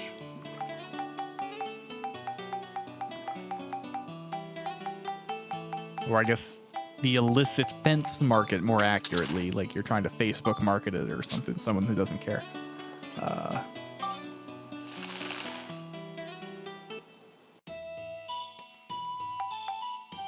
Okay, save. Cool. Alright, I'm just gonna go stir my soup again and now put on the lid. Exciting Let's Play stuff, right? Beautiful. Okay, essential lesson here, folks. Never simmer a stew that you haven't at least once brought to boil. Bring it to a boil first, then go in and reduce it to a simmer. Don't start at a simmer and keep it at a simmer. It means that, you know, you haven't internally brought everything up to temperature.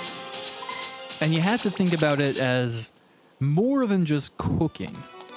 More than that, the water is an ingredient. I know that's pretentious to say, but it's true. The water is an ingredient. And the water needs to be boiled to be cooked properly. Which shall it be? Very good. Not overboiled, not boiled to heck, not destroyed. Brought to a boil, and then simmered. If you just simmer, and you can even do this comparison if you feel like wasting ingredients. Compare a broth that has been brought to a boil then simmered, and a broth that has only been simmered, and it is a significant difference.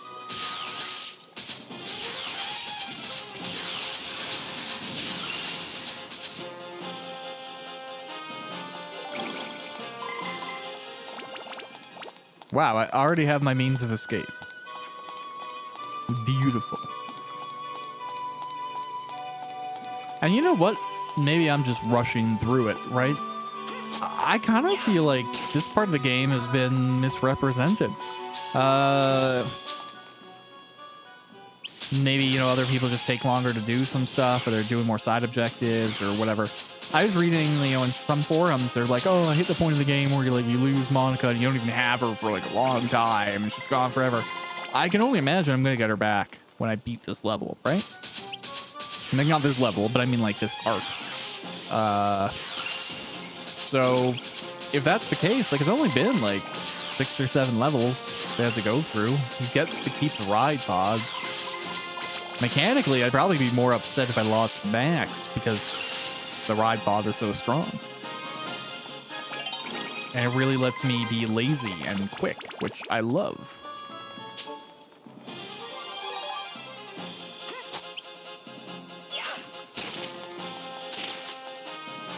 You know what? This is kind of a random thing, but it's true. I actually hate working with people who do things the long way. You know what? I do agree with that sentiment of like lazy people are really good workers because they find the most efficient ways to do things. I ultimately do agree with that. I can definitely say, as someone who is very lazy, I'm not afraid of hard work. I'll do it when it needs to be done, but I don't think it always needs to be done. I do think you should work smart first. The amount of times that I have, you know, outperformed or had a multiplier output compared to other people just because I decided to not do something the dogmatic way or do something, you know, the way that's always arbitrarily been done, and just like reconsider the terms of what was happening and directly apply to fix, compared to getting lost in the what ifs and oh, we always have, and this is, you know, the traditions of laziness. And that's interesting to me too. I perceive doing things the long way as intellectual laziness. because you're not willing to do the work to reconsider, relearn, retrain, or improve. Yet some people see me as lazy because I don't want to adhere to the current systems and instead must do it my own way or try and, from their perspective, cut corners. It's an interesting dynamic. The ever, persistent confliction between people thinking of ways to do things. But yeah, like when I work with someone who's like really, like, don't get me wrong, I think being detail oriented is a good thing. It is great to have an idea of everything that's happening, have a good grasp of that. But there does come a point where it's just too much. And my soul starts to eye roll, and it's just like, all right, yep, sure, okay, that really matters, because it's too much. I don't know. Adherence to tradition, I'm the worst at. If you need somebody to do that type of thing, like I've always thought, when I read about this role, I was like, oh my god, I'd be so perfect for this. There's apparently, I don't know if this is true or not, maybe it's just a fabrication to make people feel more satisfied with their independent spirit, or it's some like subtle propaganda. I don't know. I'm just going to talk about it.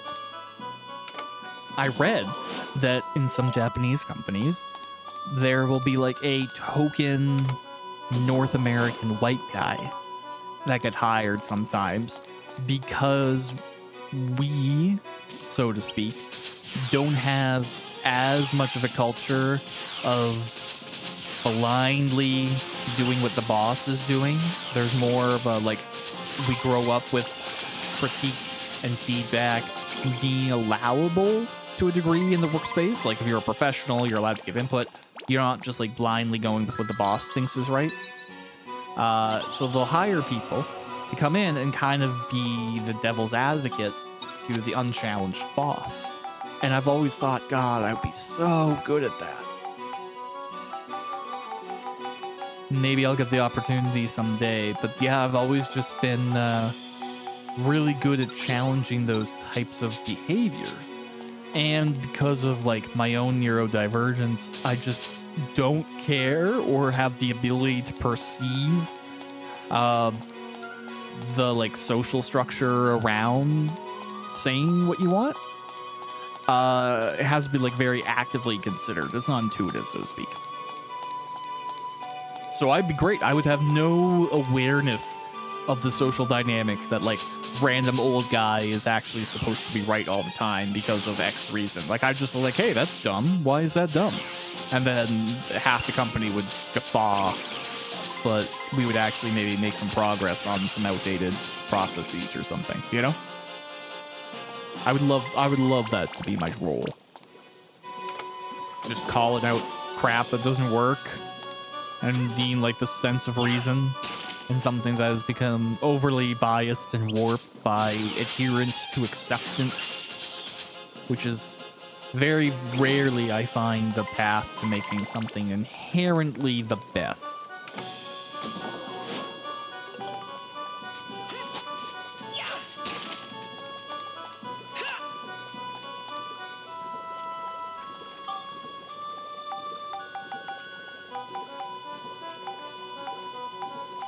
And I have no idea what goes here.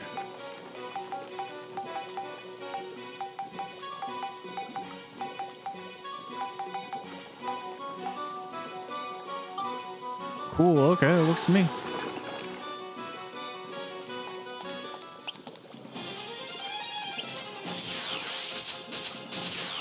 Bloop, bloop.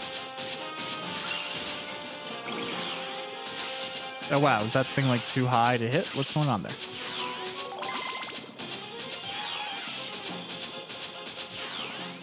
Okay, this is dumb.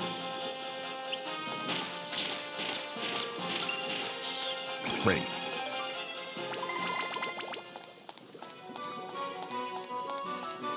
Hey.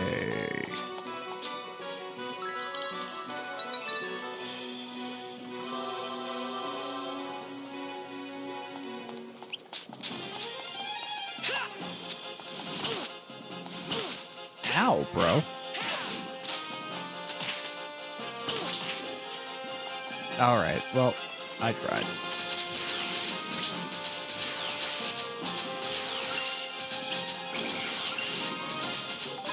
Cool.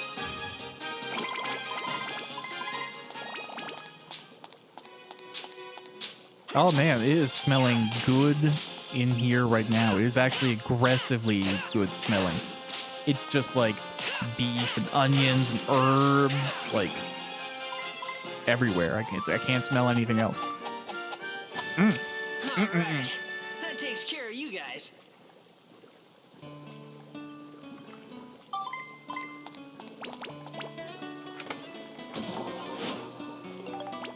Cool. And you know what's a benefit too is I don't think I have a very greasy meat. Like the beef seems pretty lean. So I imagine once everything's had a chance to cook down and condense and kind of do its thing, I'll probably only have to skim what's left of the olive oil I used for browning and sweating. Which is great. That's always nice, a clean stew, right? What more do you want?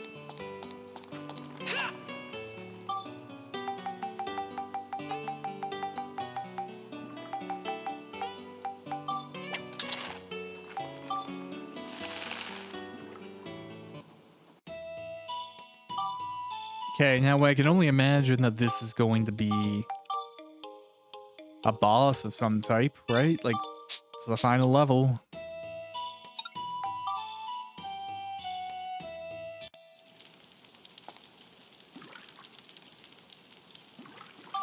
Oh, okay.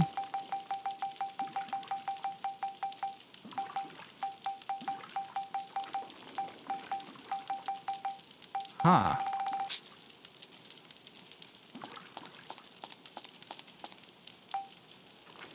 Okay.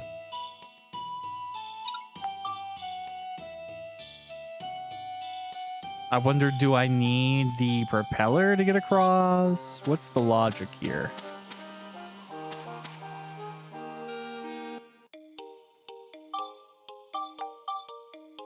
I'm just gonna look. I'm not gonna lie to you.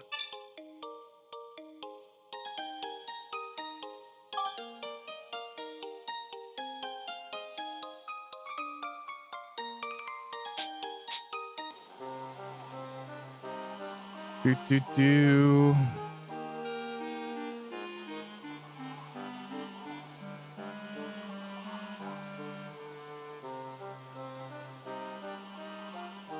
Okay.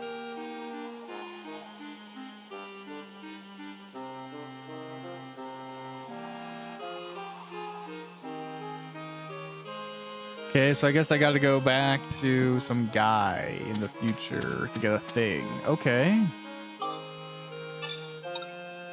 Ah. More qualifications.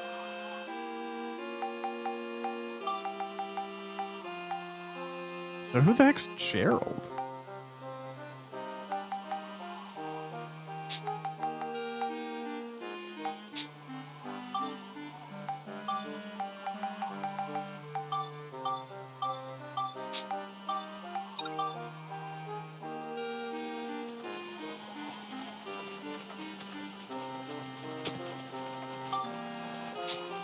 Like, is he someone we already have by chance? Oh, we do. Look at that. Oh, it's my dad. Actually, I prefer a more respectable place to live. Oh. All right. What's Gerald's deal? Gerald, Dark Cloud 2. What's your house requirements, bro?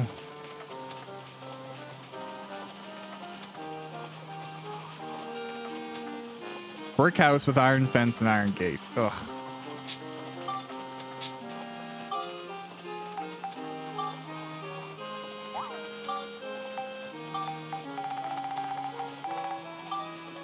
Oh, and I don't have clay. Okay, of course I have to go buy more for you, sir. All right, that's fine.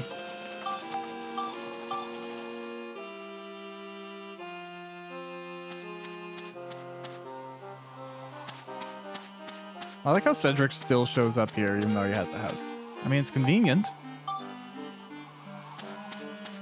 but humorous to me.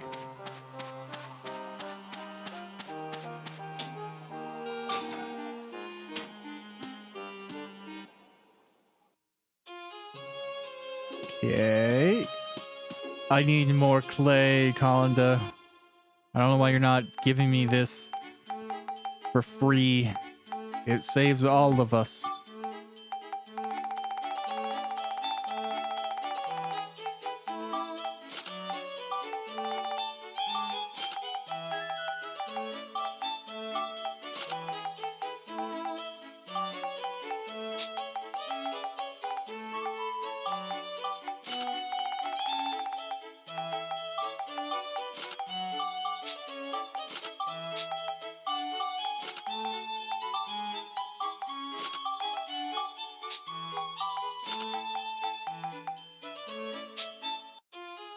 You know what? Second. I'm not taking a risk here. And because it's probably going to take more.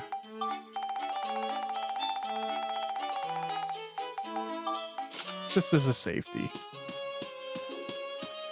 I'm not going to build this and not be able to put down some stuff. All right.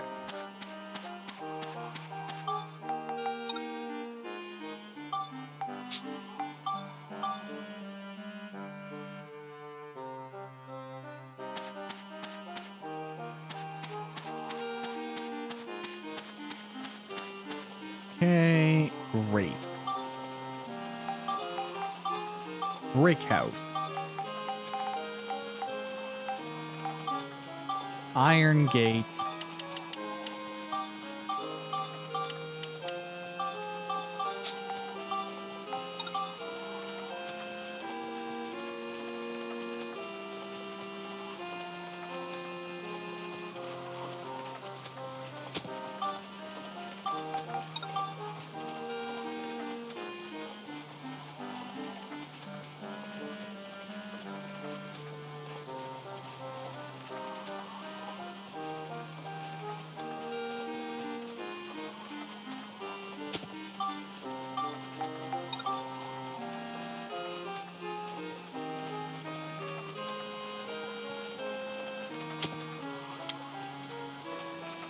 Oh, I'm getting some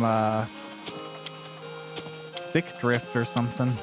That sucks, but this is an old controller, so I'm not ultimately that surprised, sadly. All right. You old coots, does this work for you? Perfect. Okay. That looks like we are pretty well set. We've done everything except for defeat Gaspard, which we are primed to do, which is great.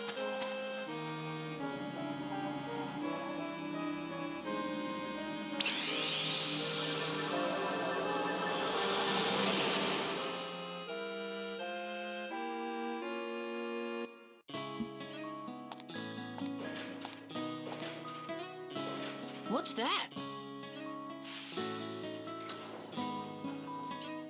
There's something there.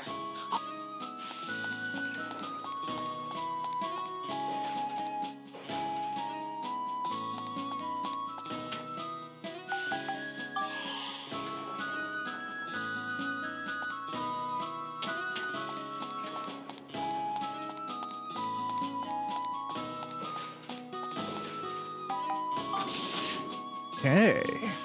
Look at that. That makes sense. So there's now probably a bunch of things to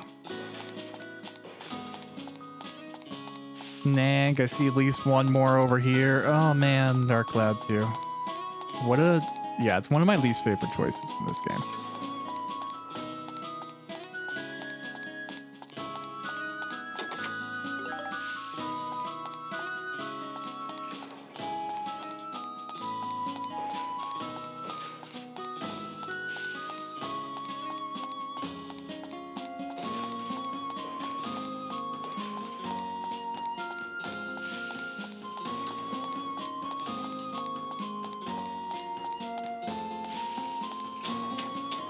Okay, we made it all the way here.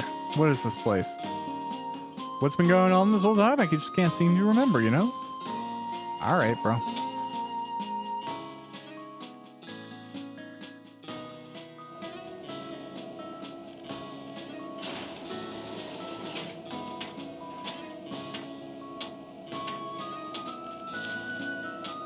Who are you? I'm Maximilian. Nice to meet you. Maximilian? Could you possibly be Elena's?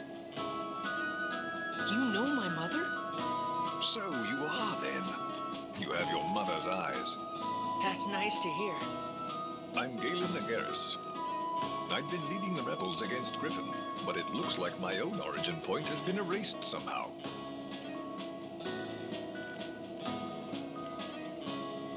By the way, how's Monica? She was aboard Gaspard's battleship and fell into the Mount Gunder volcano. I'm heading out to save her. Is that right? Then take this with you.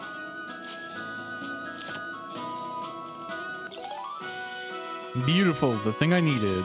The bottom of Mount Gondor is a dangerous place with a flowing river of lava. Yes. The going gets very rough. Use that when flames block your path. The same flames will become your servants. You should be able to make your way across the lava. That's the legendary instrument, Firehorn.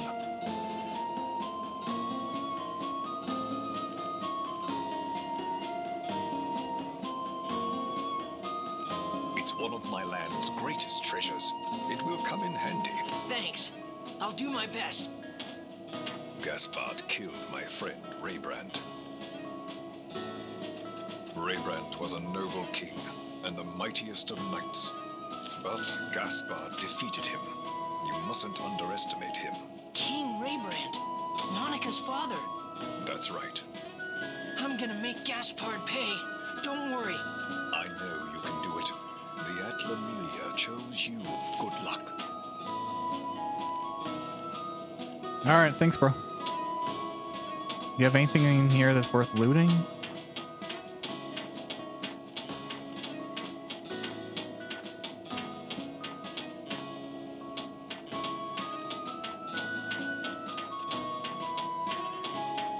Nope, just for looking cool. Alright.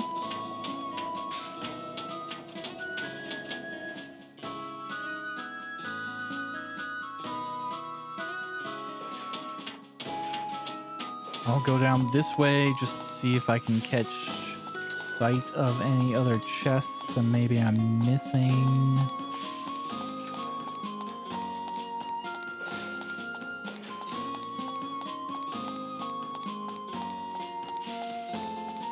Yep, one here. Great.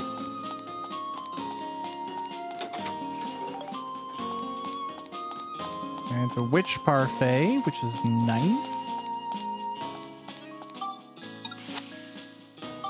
No reason, as I understand it, not to just use those right away. I can't use them on her. She's not here. That's okay.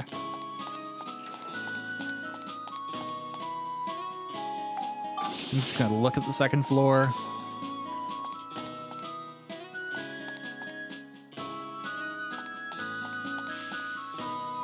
Okay, I don't see anything immediately that I need to go and get, so we look good. I guess I'll just run there, whatever.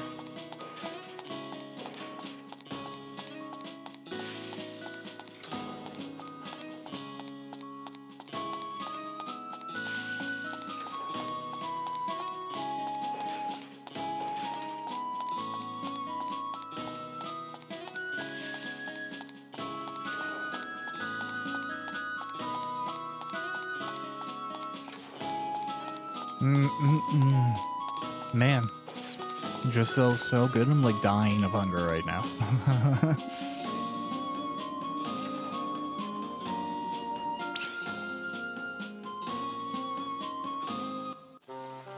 But I do not want to eat because I have pathological demand avoidance, and I just hate doing stuff because I'm being told to.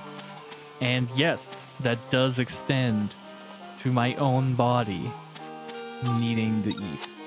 It feels like I'm angry at my body for trying to make me do something, and I will, unfortunately, just like not eat as a result of that frustration. Now, does that make any real sense? No. It's just how it is. I just know, like, if I give in, I'm, like, gonna be frustrated by it. So I kind of just don't want to right now. I'll do it later when I want to eat. I'll eat when I want to eat, and then I'll stop being hungry then. Just scale left, baby. And then I guess we're gonna go do a boss fight.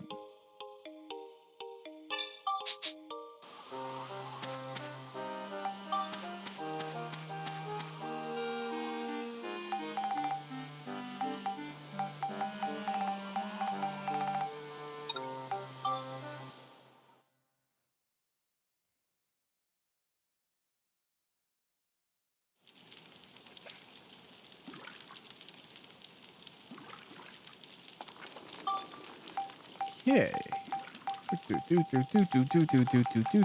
Do.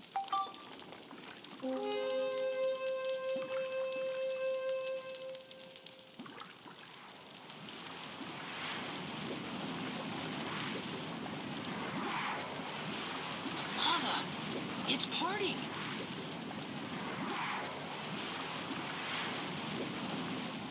Beautiful. We are now Moses. We have parted the Red Sea. Let's go, Gaspard.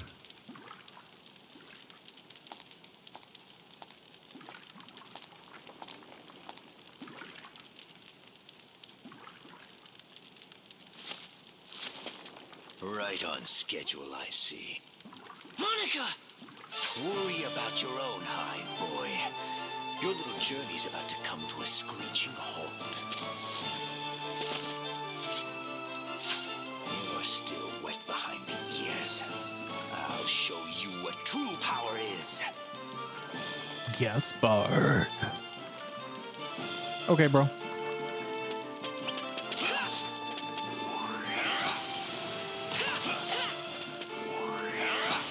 Yeah, 9 damage is... That's the end of it all? Alright, cool, bro.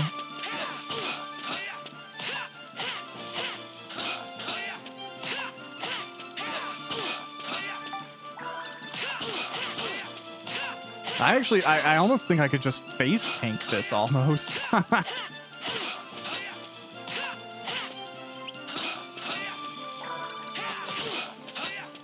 Yeah, like, that can't be it. Is it?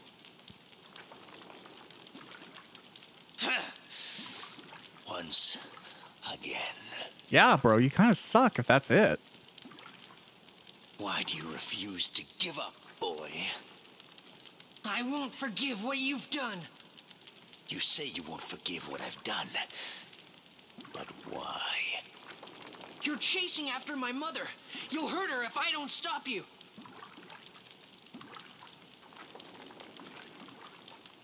Your mother? You fight to protect your mother. Ha! How juvenile. But you know, I used to be that way too. Huh? I had a mother too, just like everyone else. Monica! Come on, use R1, Monica. It's not that hard. So you hate me too, eh? Well, it's only natural, since I'm your father's sworn enemy.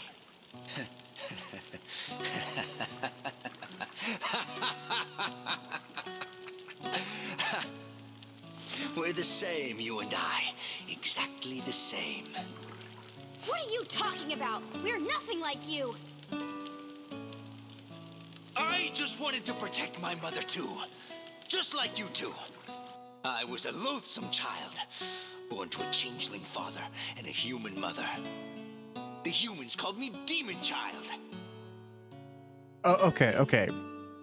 We're just gonna stop here real quick. What? What? Demon child? Changeling mother? This is another game. What is happening right now? like, I'm sorry that that's happening to you, Gaspard, but as far as we can tell, the fight hasn't been for, like, race rights or equal rights or something like that. Like, where's this coming from? All right. Despite that, my parents and I were able to live happily in that small village. But when I was still a small boy, my father fell ill. Mother tried desperately to nurse him, but it was all for nothing. My father fell into a never-ending sleep. After he died, the other villagers chased us out of town, calling us freaks and monsters. They had always feared my father, and had just been pretending to be nice to us. My mother tried her best to protect me from it all. After that, we traveled from village to village. It was a tough life those days were. Mother even had to resort to stealing sometimes, in order to make sure I had enough food to eat. The exhaustion of always being on the road, the censure from the humans. The stress of it all made Mother terribly ill. Gaspard, it's time to say goodbye. Mother, what do you mean? I'm not going anywhere. Can't we stay together? Listen carefully, Gaspard. No matter what, you mustn't think ill of people. No good can ever come out of hatred. You'll be on your own from now on. Don't let the loneliness get to you. You must continue this journey. You must find something you want to protect, even if it takes your whole life. Search for that. You must live your life searching for that until you find it. Until then, you must never stop this journey. What? What am I supposed to find? Mother? Can't you see? I don't understand. I know if anyone can find it, you can, Gaspard.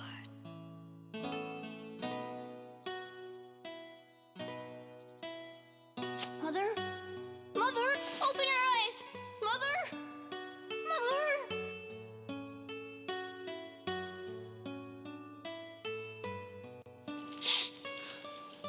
When did my journey end? I haven't done anything my mother asked. Which honestly means you're not that sympathetic. It's sad you had a bad backstory. It's sad you were ostracized. It's sad that you resorted to a life of thievery and peasantry just to get by. Your mother died of a stress-related illness early in life. Very, very sad. Doesn't justify you becoming some sort of imperial genocidal asset, especially if you can acknowledge you did take none of the positivity from her message and just was a dick. So yeah, I don't know, whatever. Sucks to be you, bro. Made bad choices. It's just hatred that drives me now. And cool jackets.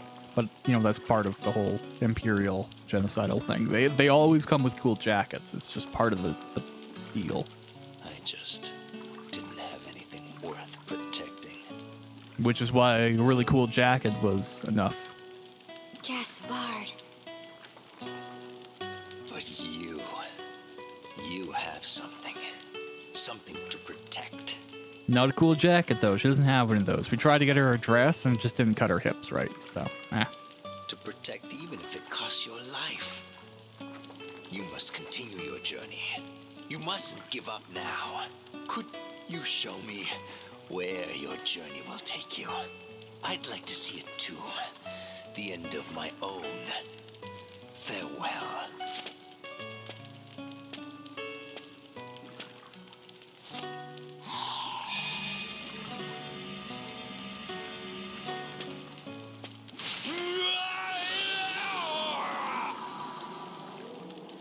I will not forgive this betrayal. What the? You're one of mine. If you don't kill them, you will live to regret it.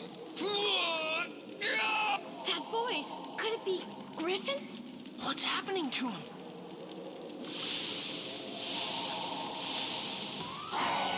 now that's more fitting. We'll have to fight him. Gaspard. Flame demon monster Gaspard. Okay, cool.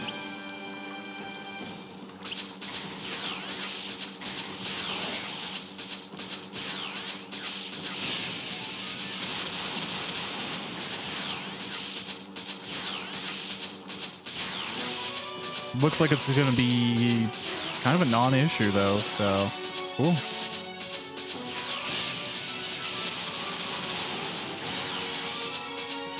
Nova cannons for the win, baby. Cool. Is that it?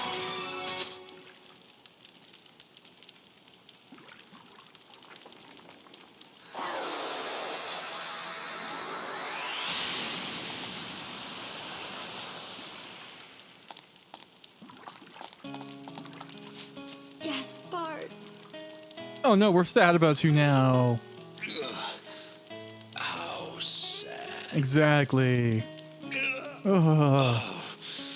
Guess I won't be able to see your journey to its end. Now, you kind of invited yourself after antagonizing us and half of society for the past few hours. So, yeah, screw you.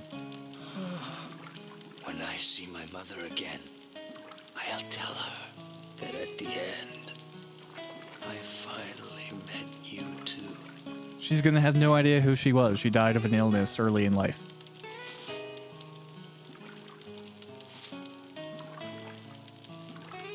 Gaspard. Don't be sad. He was effectively a genocidal war criminal.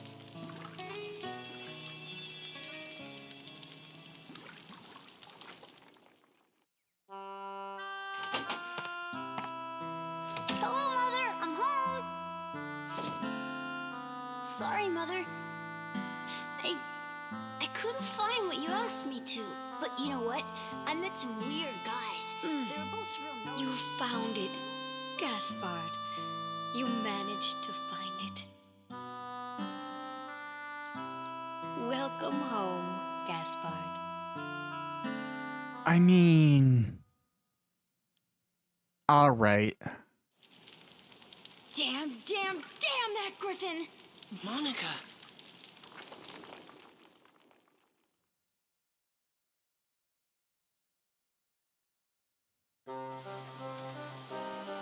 Well, we might as well go see what changes in the future.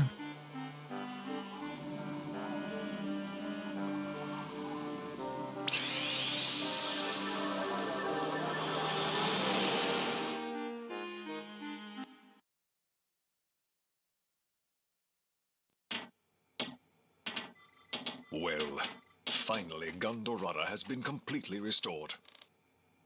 All thanks to you, We were just doing our part. Monica. Yes? I have something I must give you. Really? What is it? Here. What's this? That's the sword your father, Raybrandt, left to me.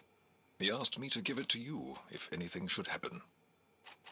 It's my father's sword? That sword is imbued with great power. A normal person could never make use of it. But with you as you are now, I'm sure you could draw out its strength. Now is the time for you to take that sword and fight alongside your father, Monica. Father! Holy Daedalus, please. Alright, cool. Is that kind of like the 100% completion item of this area? That's my guess. I have no idea where to go now, so I hope this cutscene does that for us.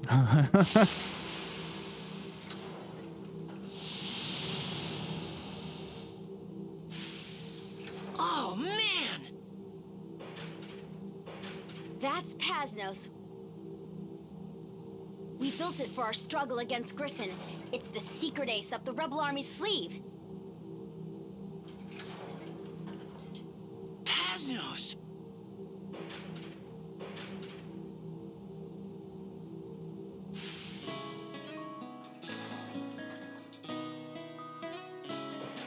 Okay, cool. Pasnos exists. I don't know what that does for me, or if I go like interact with it some specific way now. I don't know.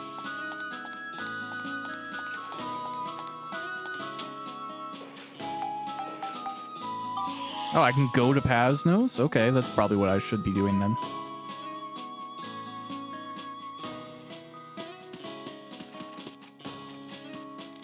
Our counterattack. On Griffin should be starting soon. Prepared? Yeah.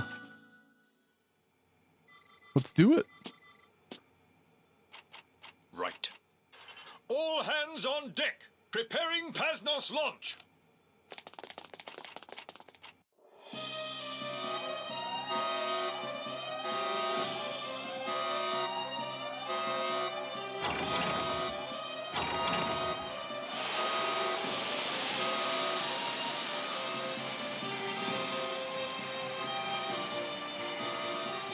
Pasnos, lift off!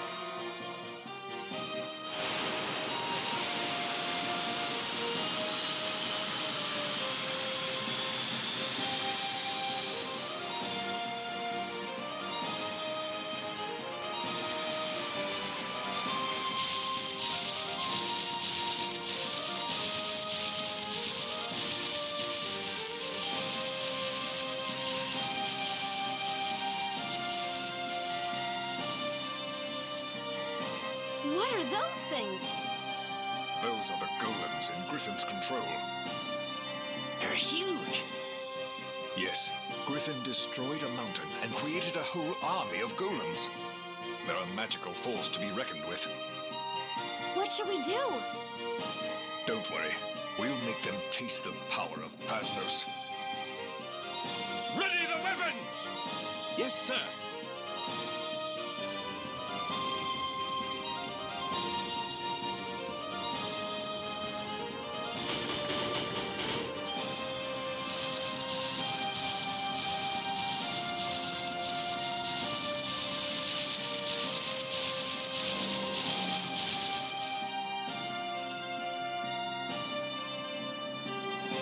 Here they come. Lord Agaris? Not yet. We have to lure them closer.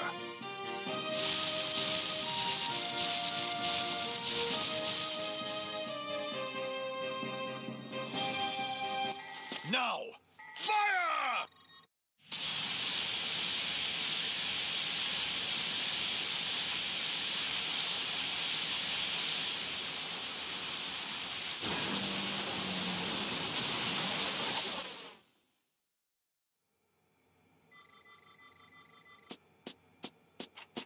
Lord Agaris, Elena has arrived. I hope you weren't hurt. No, it was tough going, but the bombardment from Pasnos saved us.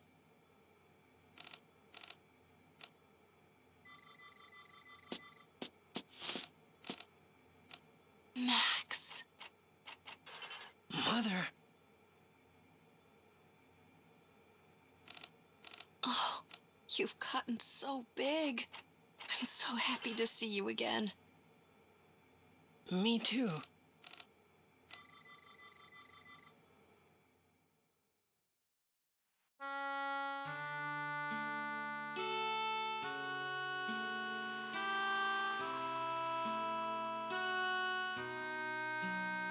How's your father? Oh, he's fine. I'm sure that he wants to see you too. Yes. Mother? What? Can't you come back? Back to our time? Max, please understand. This is the place where I have to be. I'm from this time, not yours. But even so, that's just selfish. That's just so... Max. If that's the case... I mean, if that's how things are, then you shouldn't have come to my time in the first place.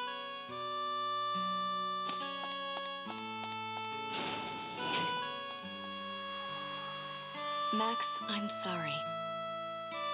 No one can exist in two separate times.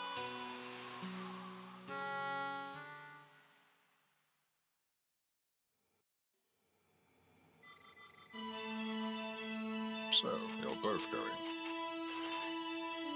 Yes, we got the word from Lunalad that Ixion was finished.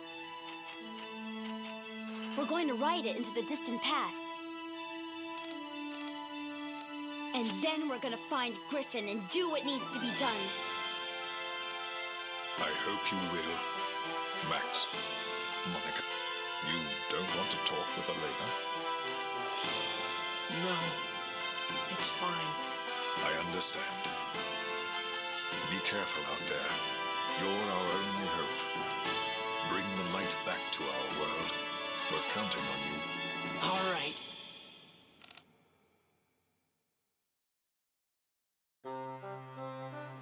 Well, there we go. A huge amount of story progress done there. We have to go back to the Lunatic Labs to get the Ixion. And we'll do that on the next episode. Thanks for watching Dark Cloud 2. Bye.